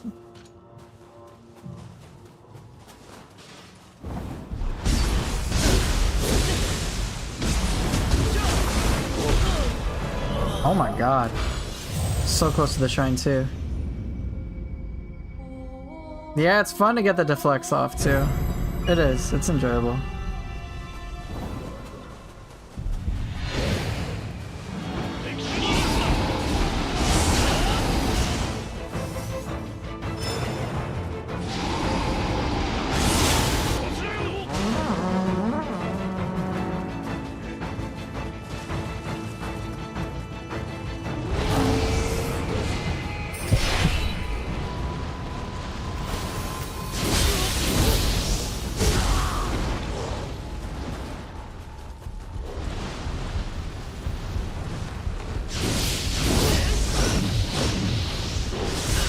Oh shit. How's the Adachi feeling? It's feeling better now that I'm using Ground Sweeper. It's just kind of like my Unga Bunga thing too. Alongside Moonlit Snow Charge.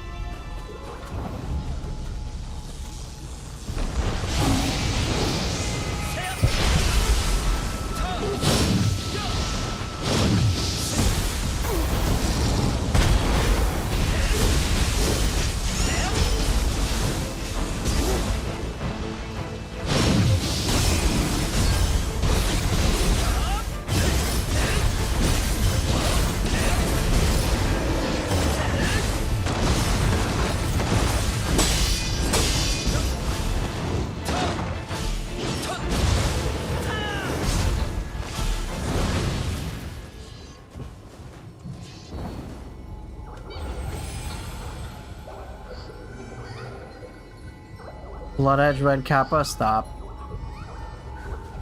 Where's that one move you use the Adachi as a vaulting stick? You're not talking about soaring foul, right?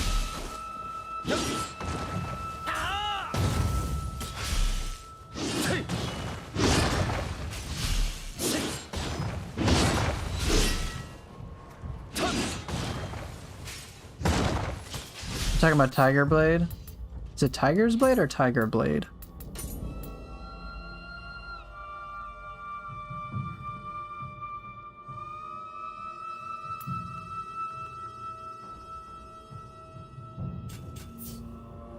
I don't know what limitless numbers that I've hit, but I've definitely done a huge chunk of damage, relatively speaking.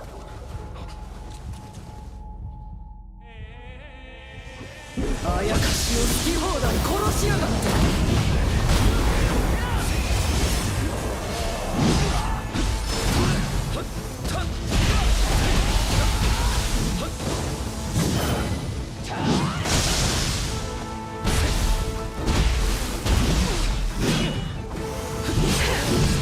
無様だね。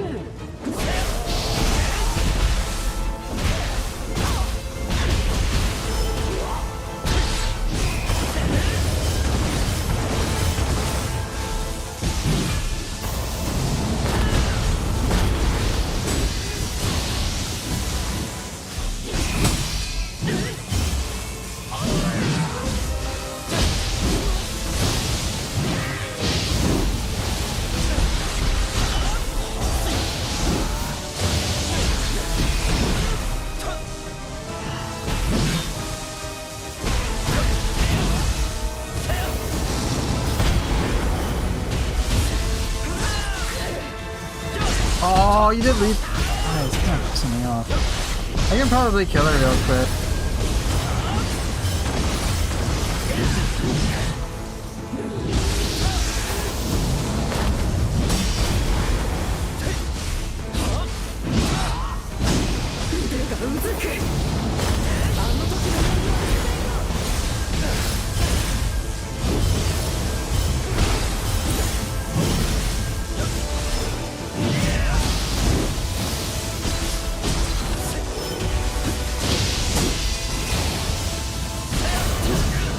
Fine. I need to get rid of Leaf Glide. Fuck me up a little bit.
That's fine.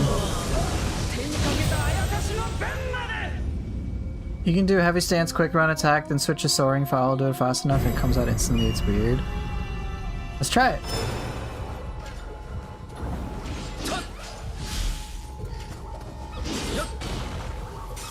What the hell?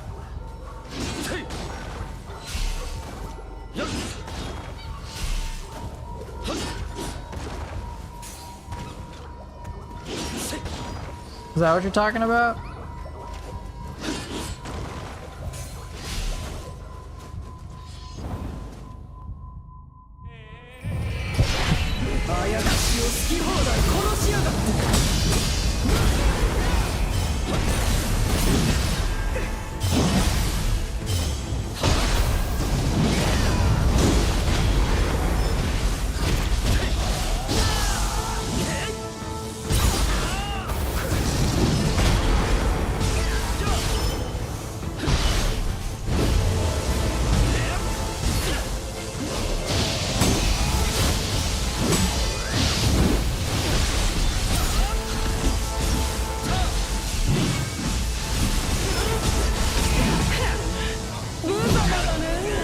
Maybe it was another put. You check later. Okay. 手にかけたあやかしの弁まで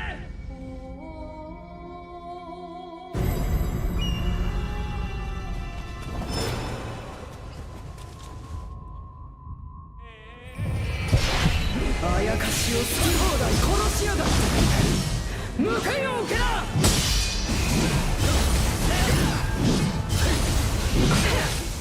無様だね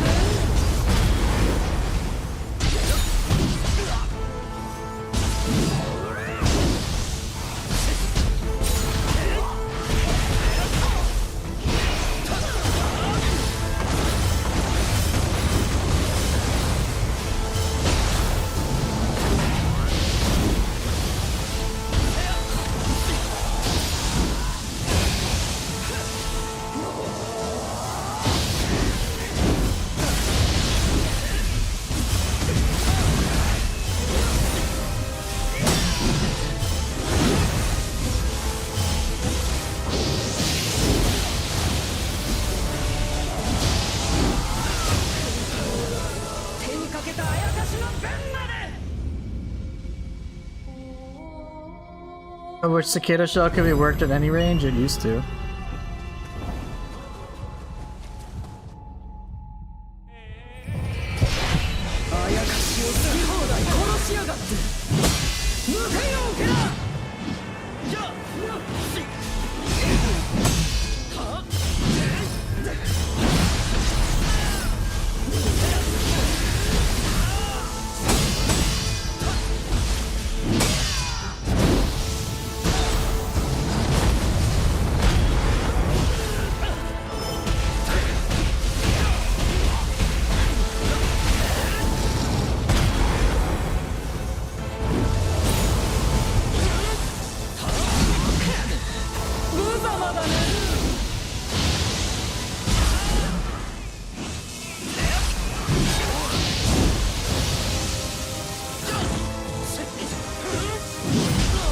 Damn.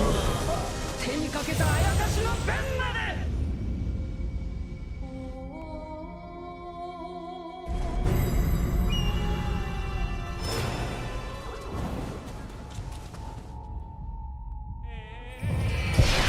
あやかしを好き放題殺しやがって あ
down. かけたあやかしのペンまで。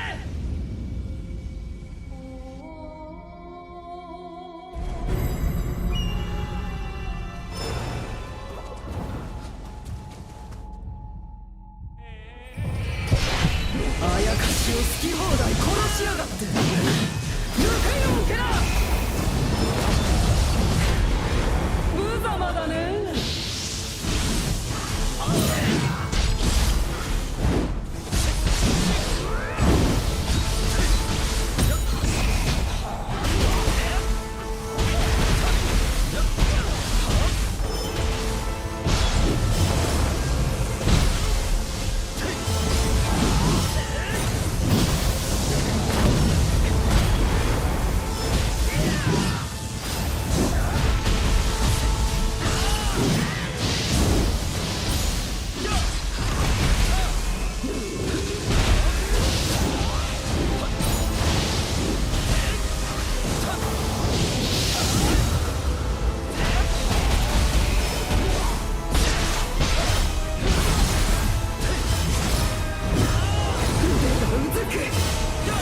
あの時のようにはいかないよ。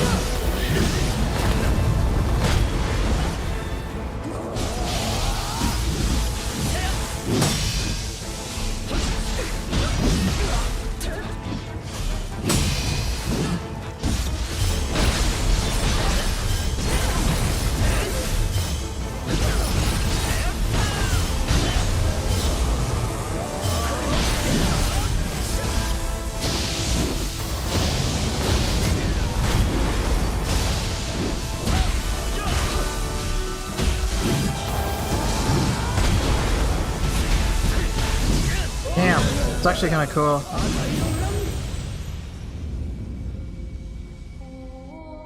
What's my favorite weapon so far? I don't know. It's honestly changing. I used to think sword was my favorite weapon for samurai style, but now I'm enjoying other weapons, even in some respects more. Hatchets used to be a lot of fun, and it still is, but other weapons are now leveling up in my mind. It's hard to say. Witty, I agree with you about Stranger of Paradise's camera on lock-on. It was so good.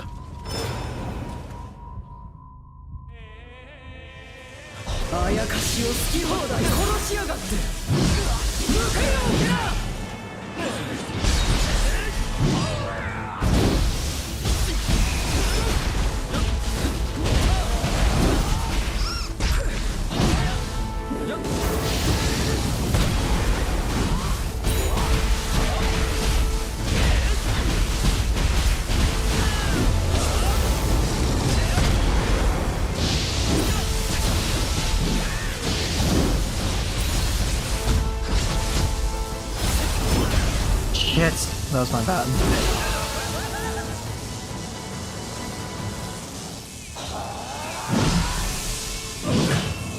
Well, I might as well get some deflects off. Let's see if I can do it. I wish I could play Sustenance as well. I always run out of key. Yeah, it's tricky. Odachi's catching up. You completed the game on Switchblade, but the Tonfas really grew on me, so I did the New Game Plus on them. Nice.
Oh. Misplay after misplay.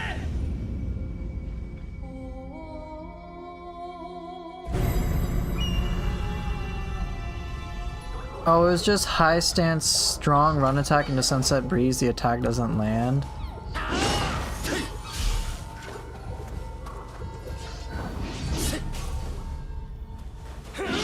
What? I see that now.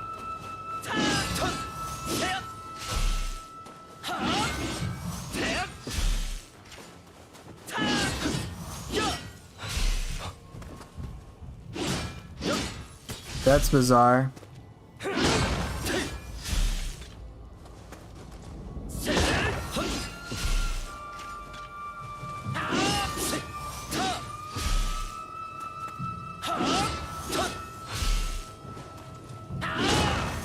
Interesting. Strange.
That was pretty well done. I'll take it. I don't know. Give me your soul core. Thank you, thank you, thank you.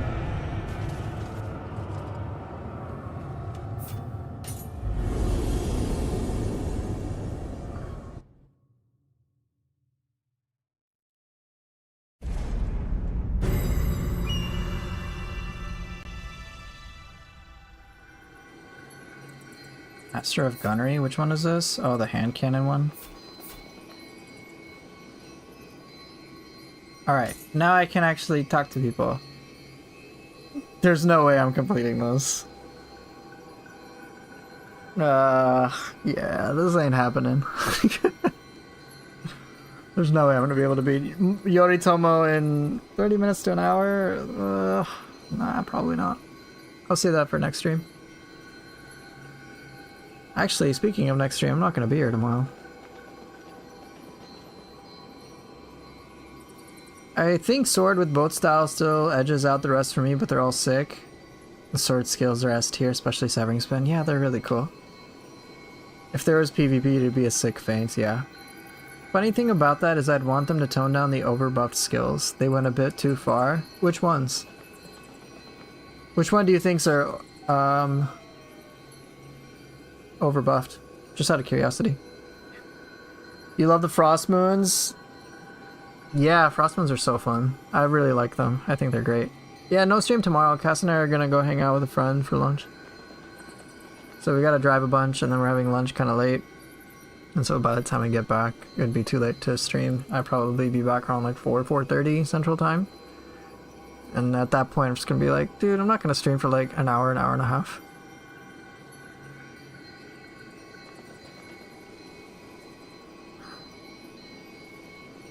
Enjoy my day off. This isn't work, but I appreciate the sentiment. Sort of meditation for sure. It has no business doing nearly double a charge EI's damage without charging it. Really? No, you just instant sort of meditation does double damage for EI? What? Really? What the hell?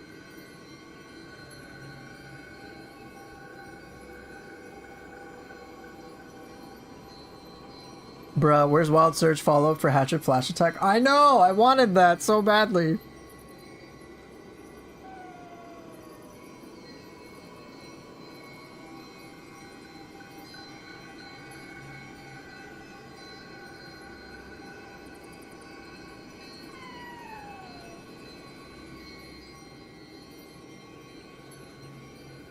Reverse Impact also has weird scaling, but even with that, it also does too much damage. Fair. Yeah, FYI, I stream for fun. I'm not trying to make a career out of this or anything of that nature. I'm just trying to have fun. That's it. So, that's it. if I make zero, like I make some money, which is kind of nice. Don't get me wrong. I might like, but it's not gonna pay the bills.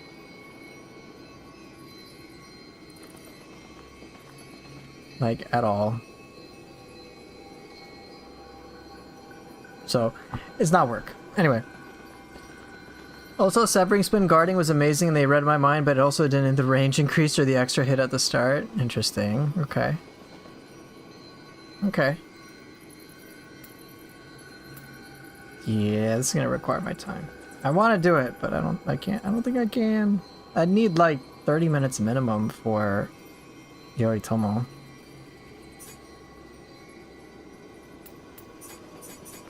Alright, well, back to practice.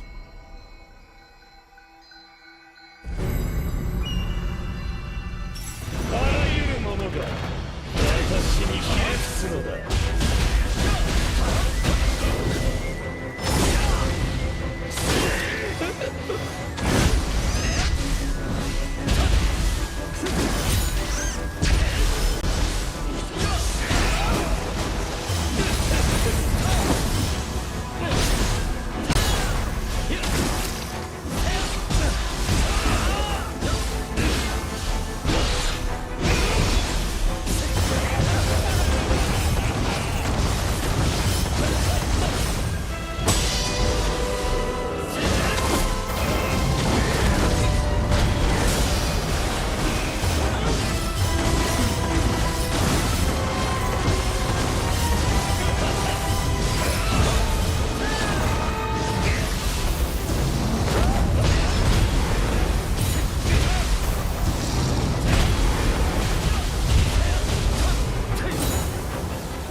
You'll come back on Monday with some crazy Omeo build? Yeah, of course.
I got a very long arts proficiency chain off. That was cool though. It was...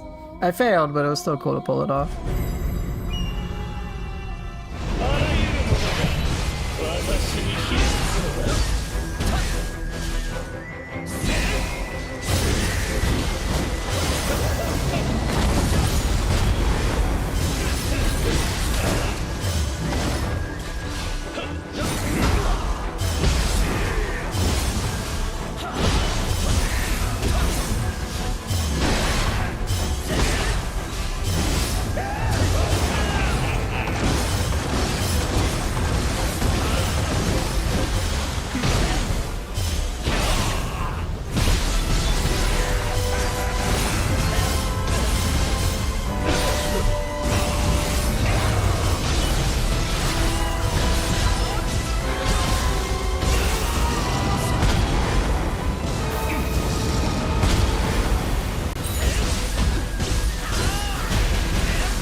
One tick of giant Scampus roll did 5,900 in the back and I only got 30 skill. That's a lot.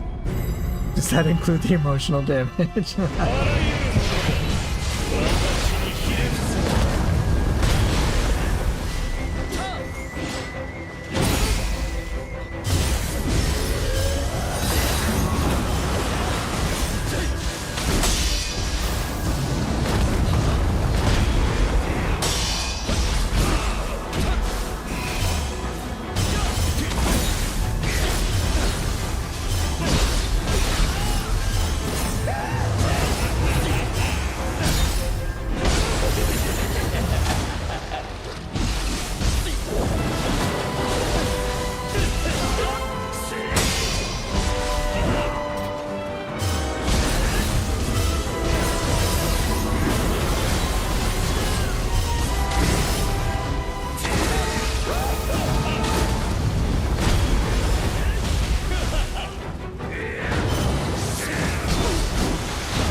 Damn.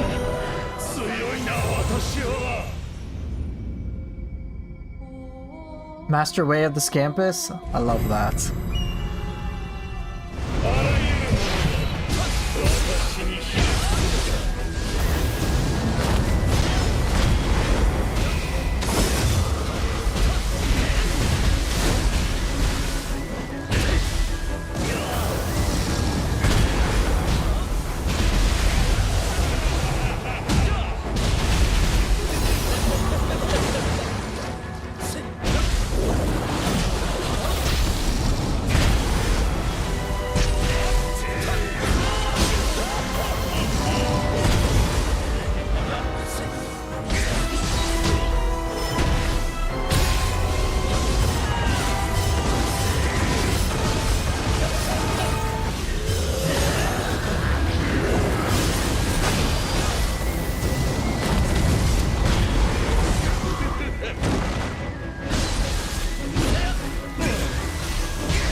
I haven't tried yokai incense.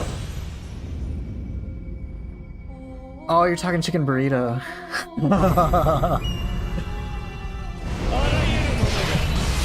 私にひれ伏す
Interesting.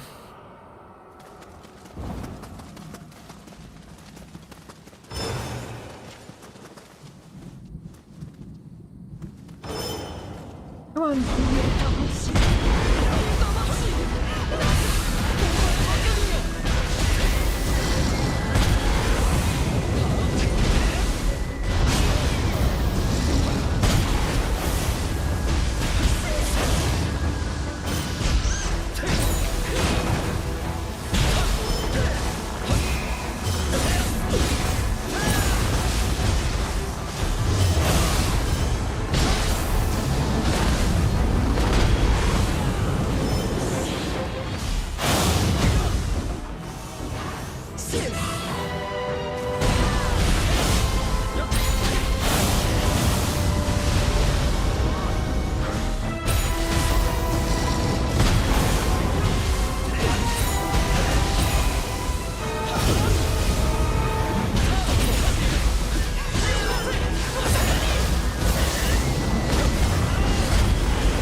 Oh, focus strike on a quick draw? Yeah, that'd be so good.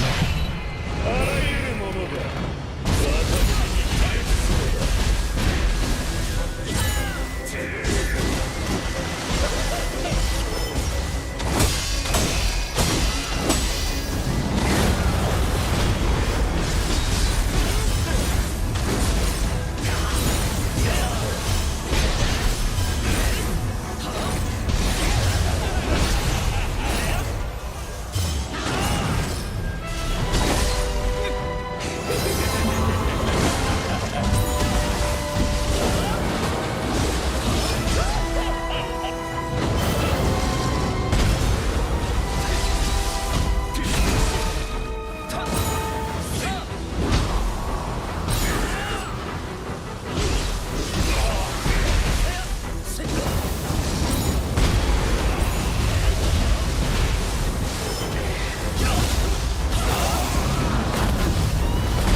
私に対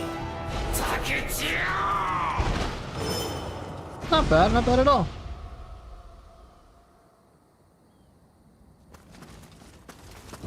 Split stuff's fun. Talons are fun.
Oh. ダメなのか。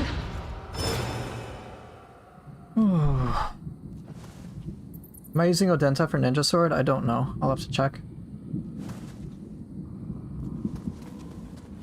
Did I get used to Ninja after so many hours? Yeah.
Managed to do it. A little intense, maybe not the way I wanted to finish it. I wanted to break that horn of his. But I managed it. Not bad. Not bad at all.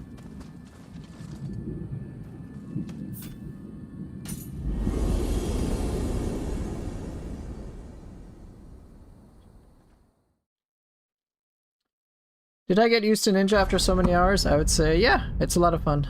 Am I using Odenta for Ninja Sword? Let's find out.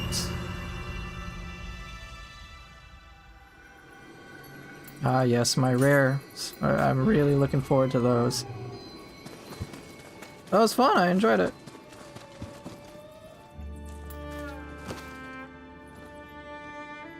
I think in phase 2 his horn gets glitched or something. It looks like it's there when it's not. Oh. Oh, looks like for this I'm using Ornamental Blade for Ninja Sword. Not Odenta, wherever it is.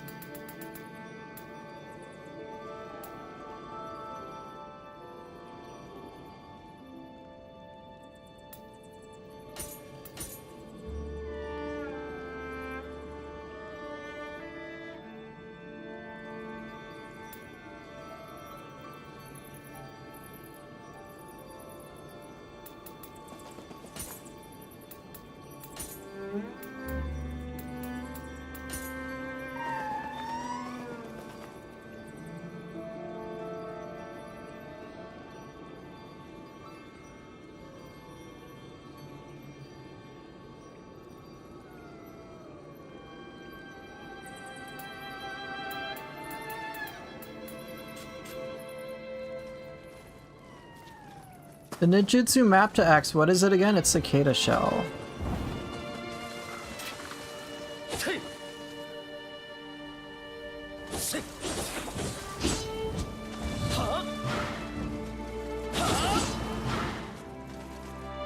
My favorite guardian spirits so far? That's a good question. I'm really enjoying Kongo Jishi, to be completely honest, but I haven't messed around with all of them yet. It's hard to say, I haven't learned them all. So let's go with Samurai Style.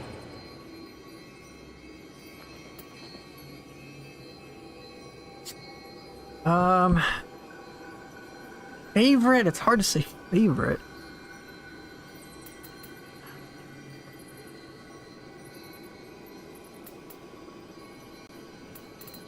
So far, it honestly might be Kongo Jishi. I love the flexibility with it. And it's just satisfying to do fire and wind damage. It looks cool. I like it a lot, actually. But I haven't messed around with a lot of the others.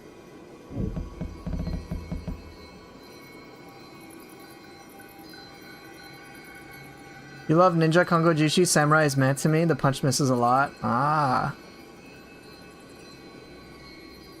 Ah, okay. It's interesting. I like the punch because most of the time with Samurai Style, I'm like right up close and personal and just need a quick punch. But then it's like if I like that, then there's also stuff like this which I haven't messed around with. Like, I've seen the streamer Shape use this. Narikama Tanuki. Right?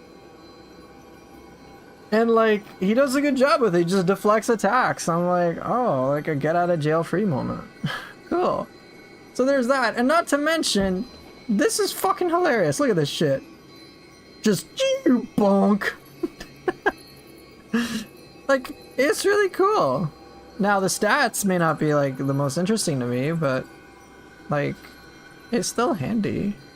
Now Kongo Jishi, what does it have? The stats, again, not that big of a deal. But still pretty cool.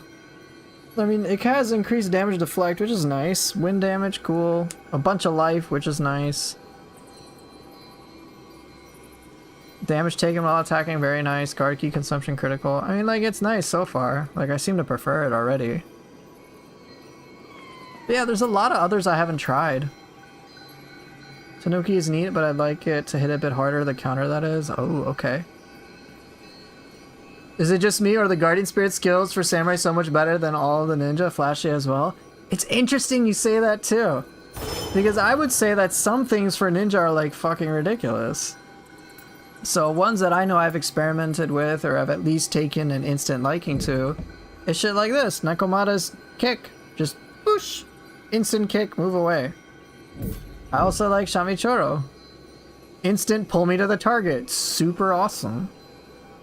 I like it a lot. Heck, I think Enko's kick is just super good, super fast. Now it's unfortunately short range, but it's pretty cool. Right? You also have some of the flashiest shit, which I have to learn. There's this! Like, it's so cool. I remember messing around with this an excessive amount, just like against Demon of Envy. Just keep going in midair over and over and over again because I'd get enough to like spam this and they're just constantly doing back damage. This even has like a built-in Spirit Force charge backstab. Ho is amazing if you want to miss 80% of the shot you take. Yeah, that's the issue I've had with it. Maybe you could get a tracking improvement. Right, there's also Murakumo. You got like a lot of shit. So there's so much cool things.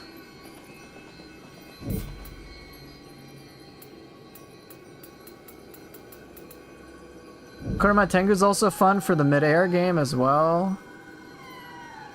You can spam this. Like, they're so unique. I think a wider AoE would fix it and then it'd be awesome, but it hurts me too much to use it. Okay, so it's alright. Fair. Hopefully they patch it. Just improve a little tracking, make sure things gets hits. But yeah, favorite Guardian Spirit skills? I don't know. So far, I've been really enjoying Kongo Jishi, like, quite a lot.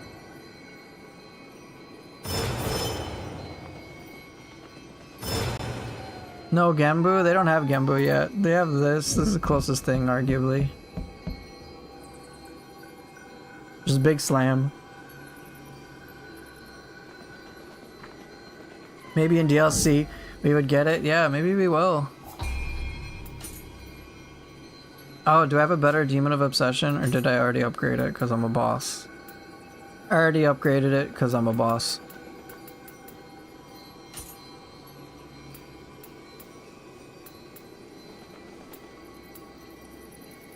Both base Kusanagi are my favorites. Korama, Tengu, and Ho-Oh are crazy once you work in other jump cancels since it makes them come out instantly. Yeah! The mid-air ones are like awesome. They're so good, dude.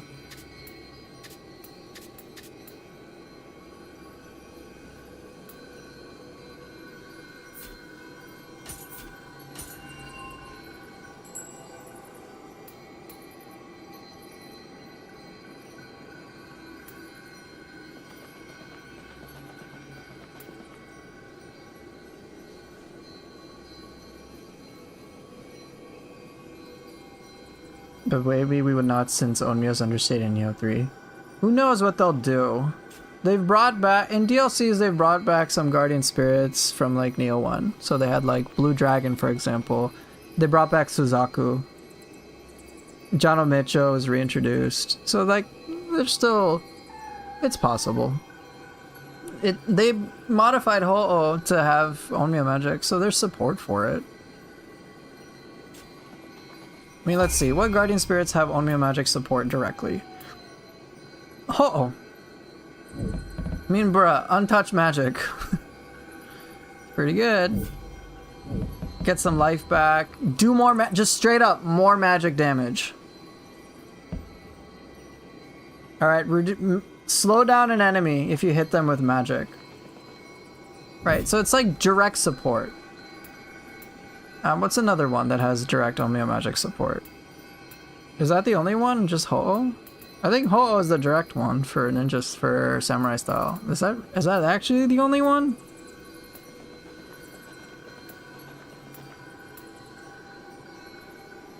Yeah, I mean, I guess that's the only one. Now for ninja style, I think there's two? I thought there was anyway. No, not Tengen. Oh, Ho-Oh. Is it really the only one?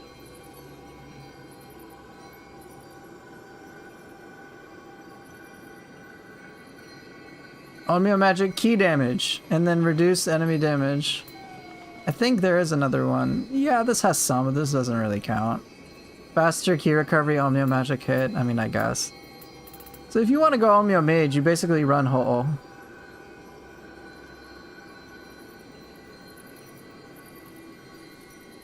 I mean, that's kind of solid. So recover more key, do more key damage. Get more life, do more damage. Okay. Soul core drop rate. And then get some life back. Interesting. Reduce their damage or slow them down. Or both. Untouch Onmyo magic? I mean, like, you could do some pretty crazy shit. Let's not forget, you have the the Hell Talismans. Hell Shock, Hell Stream, Hell Fire, Hell Gust. Just use that shit. You can either inflict sloth or reduce their damage effectively, or you can cast sloth. I mean, you can do a lot of shit. It would be kind of wild. Alright, I am curious. Anything else? I have Yokai Realm Resistance, but I don't know the full list.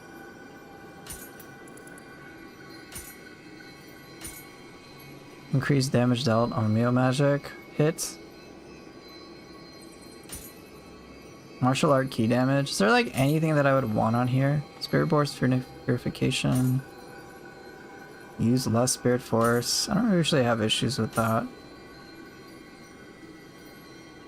Just 3 more Spirit Force. I mean, that would be cool.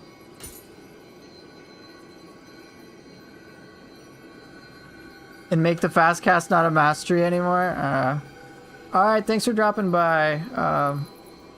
I'll see you next time. I won't see you tomorrow, but I'll see you next time.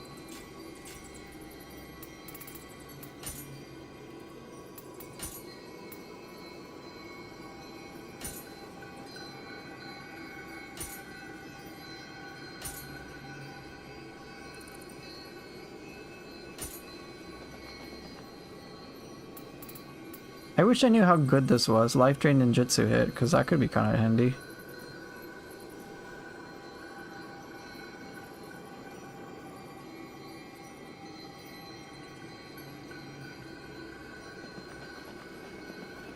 Only one way to find out.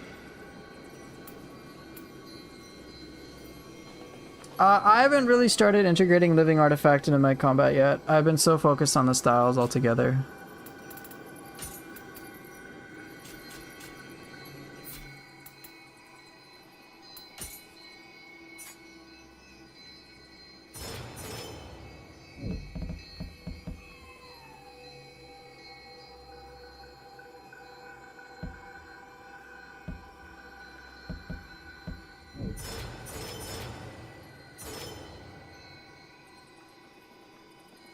Hmm.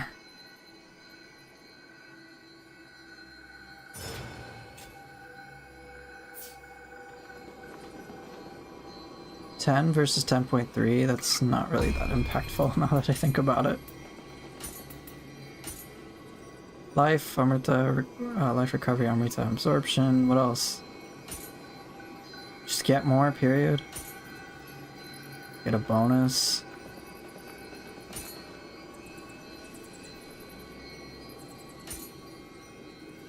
Do slightly more key damage.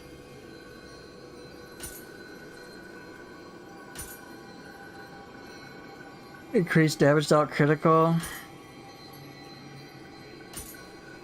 I don't know, Spirit Force charge.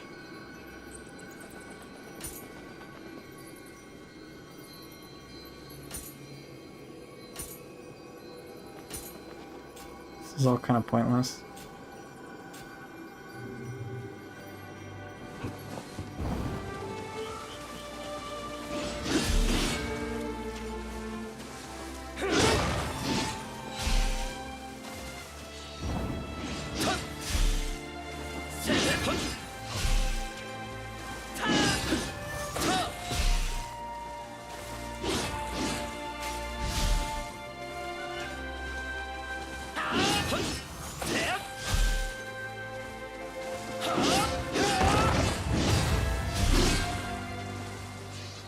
You want the Azuna Fox from Neo 1? That would be interesting, wouldn't it?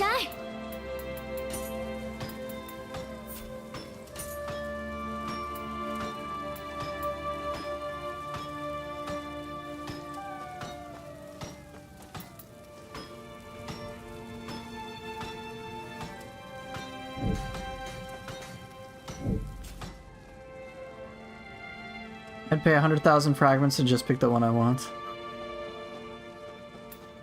また来てね。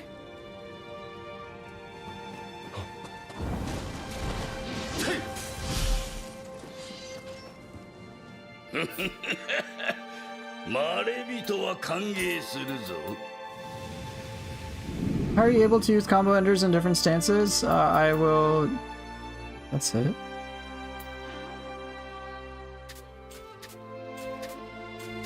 What I usually do is I will pre-shift my stances. 死に So here, you know how like with Spear, you could do Spear Flourish in any stance as long as the game recognizes you're trying to do it from high stance? It's the same principle.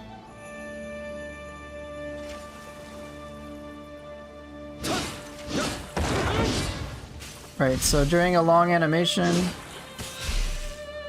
during the animation I switch my stances and then do the combo ender respectively. So low stance, mid stance, high stance.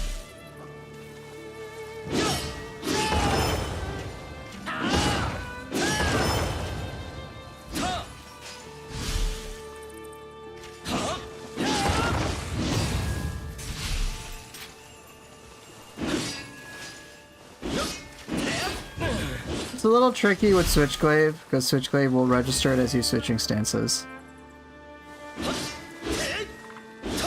You gotta like button mash pretty aggressively.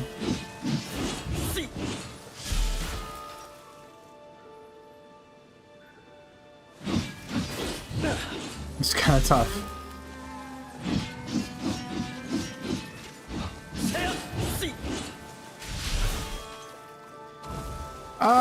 It was the pre-shifting was a thing in Neo 2, but getting combo enders in different stances is mostly unique to Neo 3.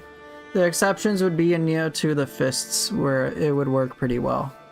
So you could do Fracture Foe and Knife Hand Strike in any stance with fast fingers.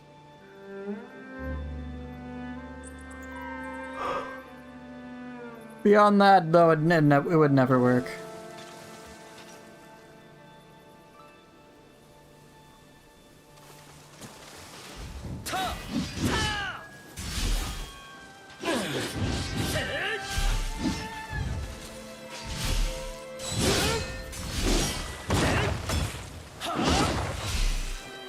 I stand strong attack into Severing Blade is funny. Yeah, I gotta try it.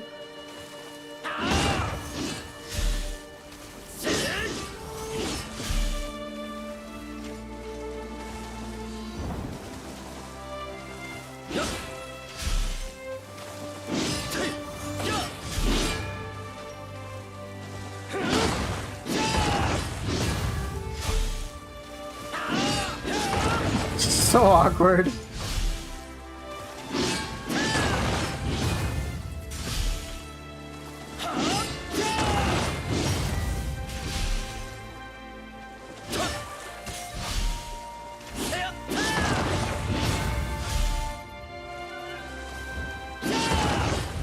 It even works with the low stance.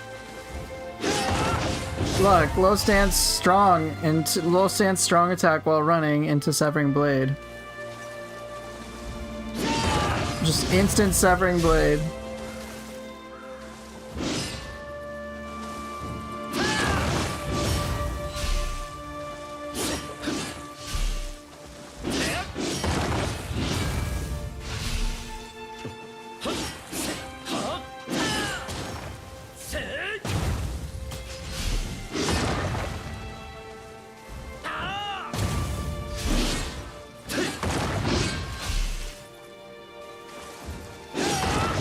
Instant Severing Blade. Can the slide attack be comboed into anything else? I think it depends on the weapon.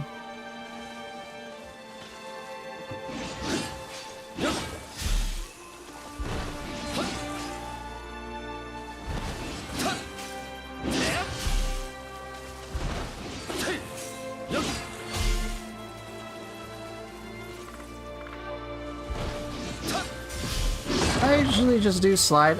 I'm not sure about it. How do you do instant Severing Blade again? So you run.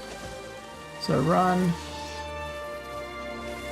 Run strong, right? You gotta do a running strong and low stance. And then you just do Severing Blade right after.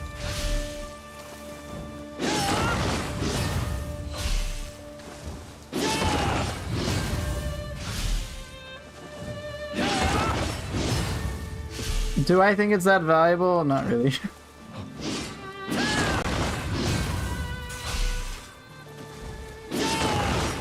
But if you just want to do out Severing Blade, go for it.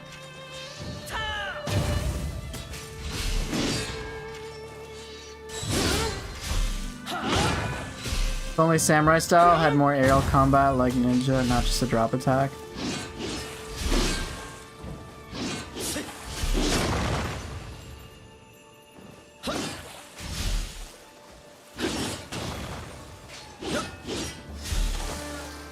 Maybe not for you, but flipping into a fight sounds hilarious. Yeah, yeah.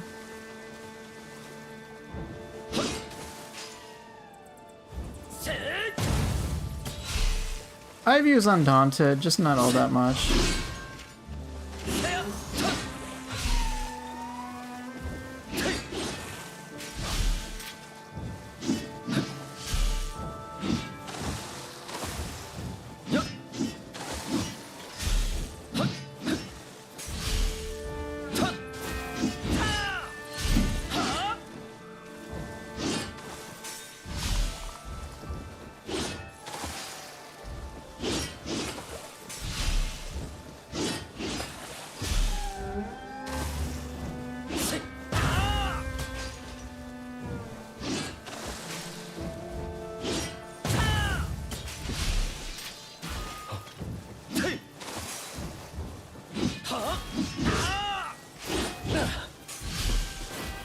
Undaunted would be awesome if it had its hold input, I know.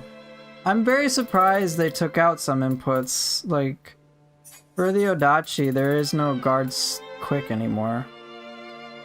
Like, bruh. But why'd you take it away? It makes me sad. I'm like, you got it for mid stance. But no. Like, crashing waves now gets a different input, which I'm like, okay, in theory that could be fine, but it's painful.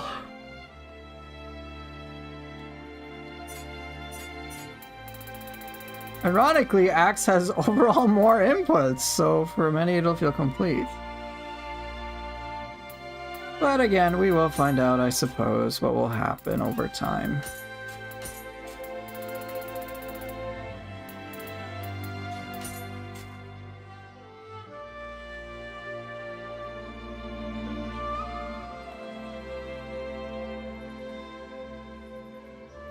Oh well.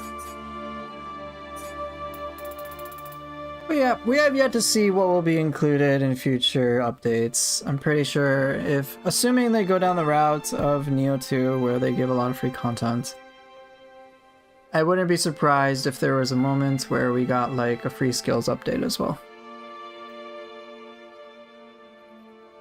Axe got buffed so much, it's hilarious. It feels like a complete weapon now. It's kind of like how it was in Neo 2 with the skill expansion mod. It felt pretty nice.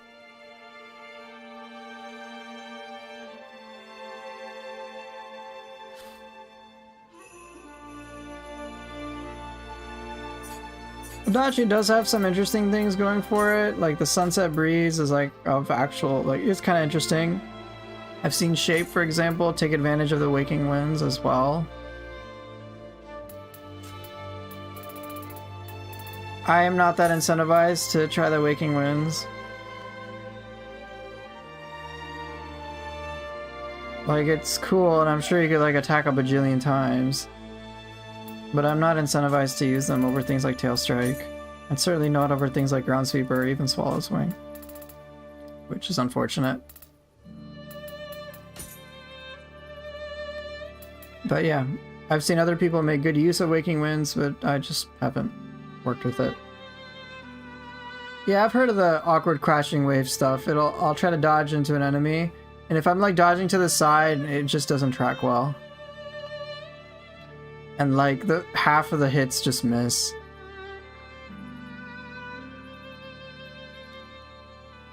Charging bullshit act like backwave. It could be all sorts of changes I think would be cool. Like, for example, given some of the things they've done for like hatchets, so like hatchets, for example, I don't have it here, but they have like spinning crab just mapped to its own thing. I'm like, wait a minute, couldn't you like... Why not just map Swallow's Wing to guard quick for the Odachi? Problem solved, guard quick. You know, like Sasuke Kojiro does in Neo 1. You just like, you hit him a bunch, he just randomly swallows Wing. I'm like, can't we just do that too? That'd be so cool. But alas, not the case. We'll have to see what gets added, what gets replaced, and so on.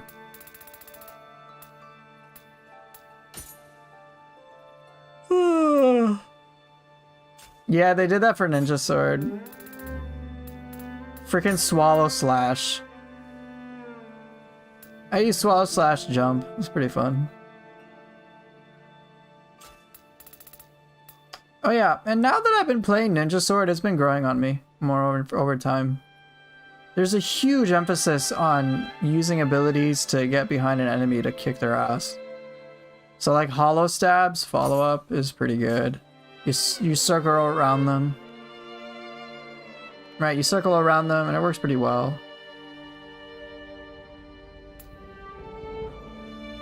Kick Slash is pretty good for key damage, like remarkably good. Shadow Cyclone, I actually stopped using the combo because you can go past an enemy, so you can again get behind them. Cloud Runner is good for that reposition as well. Leaf glide, of course. Like, there's such a huge emphasis on getting behind an enemy. But the one consistent factor is that our ideas are better than what they did. Okay. Hey, Dark. Well, thanks for spying on the stream. I'm gonna have to be leaving mostly.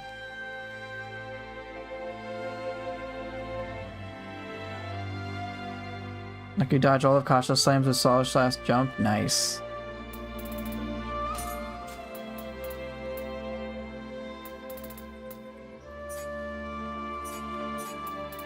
Tonfa, I'm gonna have to learn a little bit more.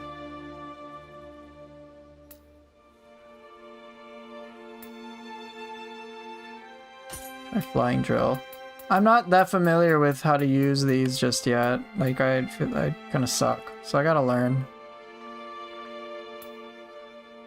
Yeah, ninja sword mobility is pretty awesome. It's growing on me. The more time I spend with these ninja weapons, the more I'm like, and understanding them more, the more like I'm enjoying them.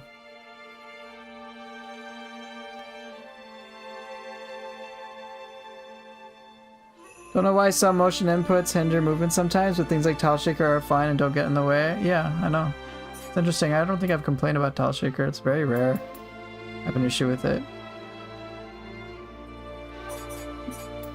I spent time with Split Staff. Split Staff's a lot of fun. I'm very surprised by how enjoyable Split Staff is, and I like. It's a little unbelievable, all things considered. I think just like a little extra tinkering can make Split Staff feel so damn good. Wait, you were talking about Shapeshift Strike? Dude, the ability is awesome.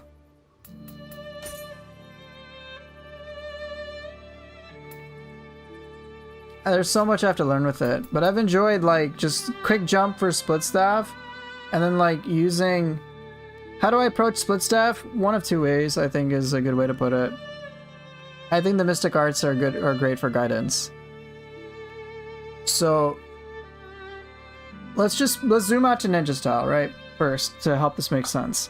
Ninja Style, you do bonus damage if you are behind somebody, right? Okay, but the thing is, Split Staff has a fuck ton of range. So sometimes you're really far away, you're not going to be able to get behind an enemy easily. But that's if you're playing the range game. So the Mystic Art is like, oh, you do more damage if you have more range. So there's a lot of abilities that I find where it's just like, well, keep your target far away, but you can still do a lot of damage even at a safe distance. And you don't have to be behind them. Obviously, if you are, that's great. But it's like, even then, your damage output could be pretty good. So there's that. But you also, so you have like the range game, which I haven't really tapped into as much, where you don't really prioritize getting behind an enemy. You just keep your distance. You can do like Orion's Belt, for example, or Roar Power, and just like keep playing the distance game. But you also have the other side of things, which is just a shit ton of hits. But that requires you to be close a lot. And you're vulnerable during those moments where you're close and stuck in long animations. So different pros and cons. The ranged way is a lot safer because you're at a distance, but not necessarily as high of gains. But the lots of hit ways is a little bit more dangerous, but if you're behind an enemy, you can kind of shred. That's like the simplified way I can put it. Hyper armor enemies are very dangerous when using Split Staff because you get locked into long animations, I found, yeah. Yeah, how's it going? I haven't been playing Neo 3 much recently, so I hope you don't mind me asking. Can you please explain to me what all the updates are for Neo 3? I don't know the specifics in general, but I would say, as Swolepool has said, some balance changes and some bugs, but and then they added like a cosmetic thing.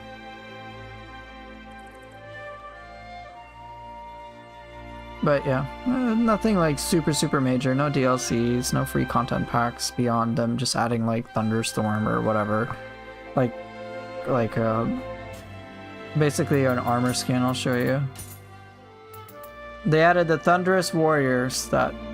So you just look, so as opposed to like the Hellfire or the Hellfrost, Now you've got Sparky Sparky.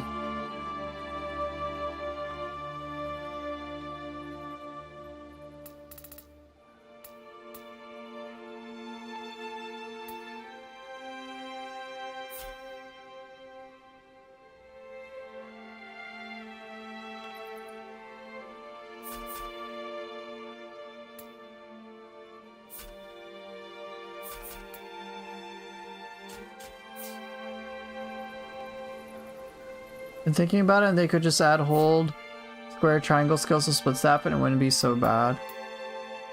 I wonder how they'd incorporate that, though, all things considered. Because with the split staff, you do already have like the flexibility with the hold attacks, just by definition.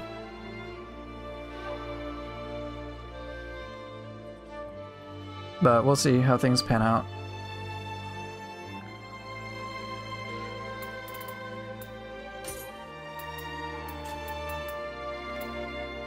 I will say the frustrating part about split staff is the serpent sweep input, which is here.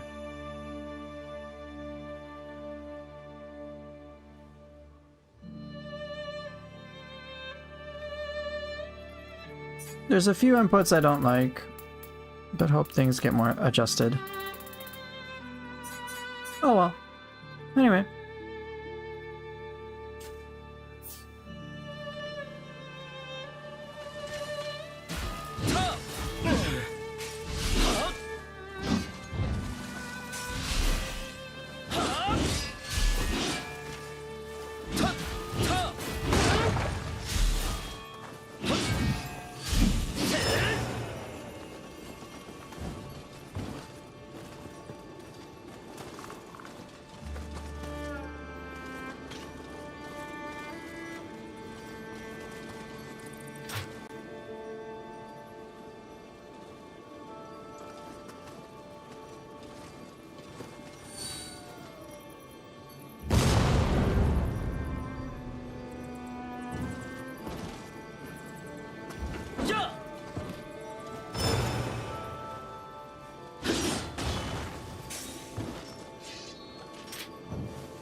Wait, I'm curious. Can I take this to Matsunaga?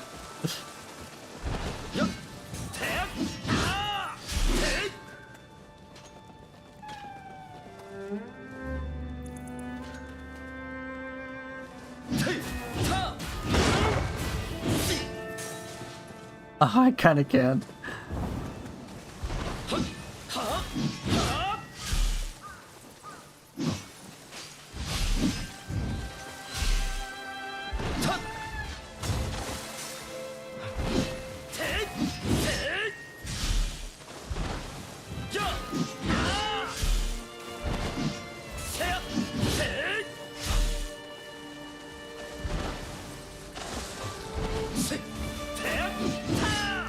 Anyway, I'm just goofing off now. Time to go.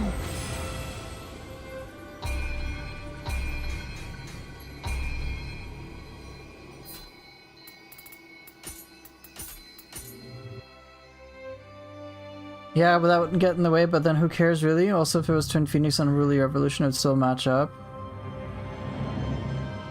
Probably a pain in the ass for them to work on. I think they could have different inputs. Like, for example, a side splitter could just share the similar inputs that things like Cloud Runner Blade have, where it's just side triangle. Like, problem solved. There you go. Very intuitive.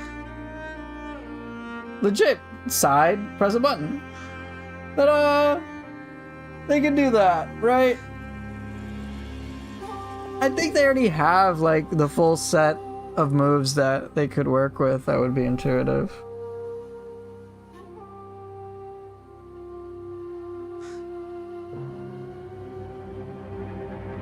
But anyway.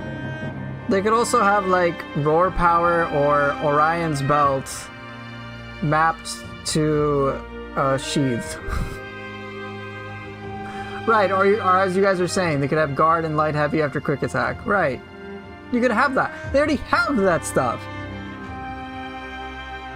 Like they could give it the Swift Step treatment. Like it's already there. They don't have to do any, like they don't have to change too much. It's just like you guys already did this. Just add the same treatment here. Like roar power on Sheath, very intuitive. That could work, but there's a whole lot of skills to find places for it. I'm sure there are. So even after the obvious ones, there's still a lot to move. Yeah. And obviously I don't know the full vision for everything when it comes to Neo 3, but that is again something we will find out over time. But for the time being, we can come up with ideas, and maybe we can pitch them over to Team Ninja to see what they do. I seriously doubt that they will change the inputs and whatever's already been put in the game. But I wouldn't be surprised if they added more. Oh yeah, roar power on R1 circle is like so intuitive.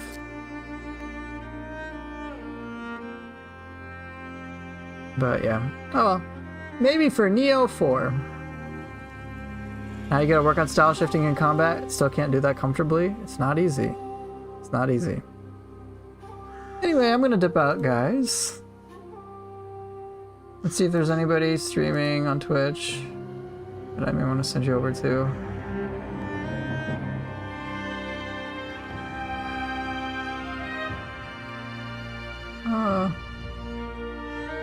Nah, I think I'll just stop for the day.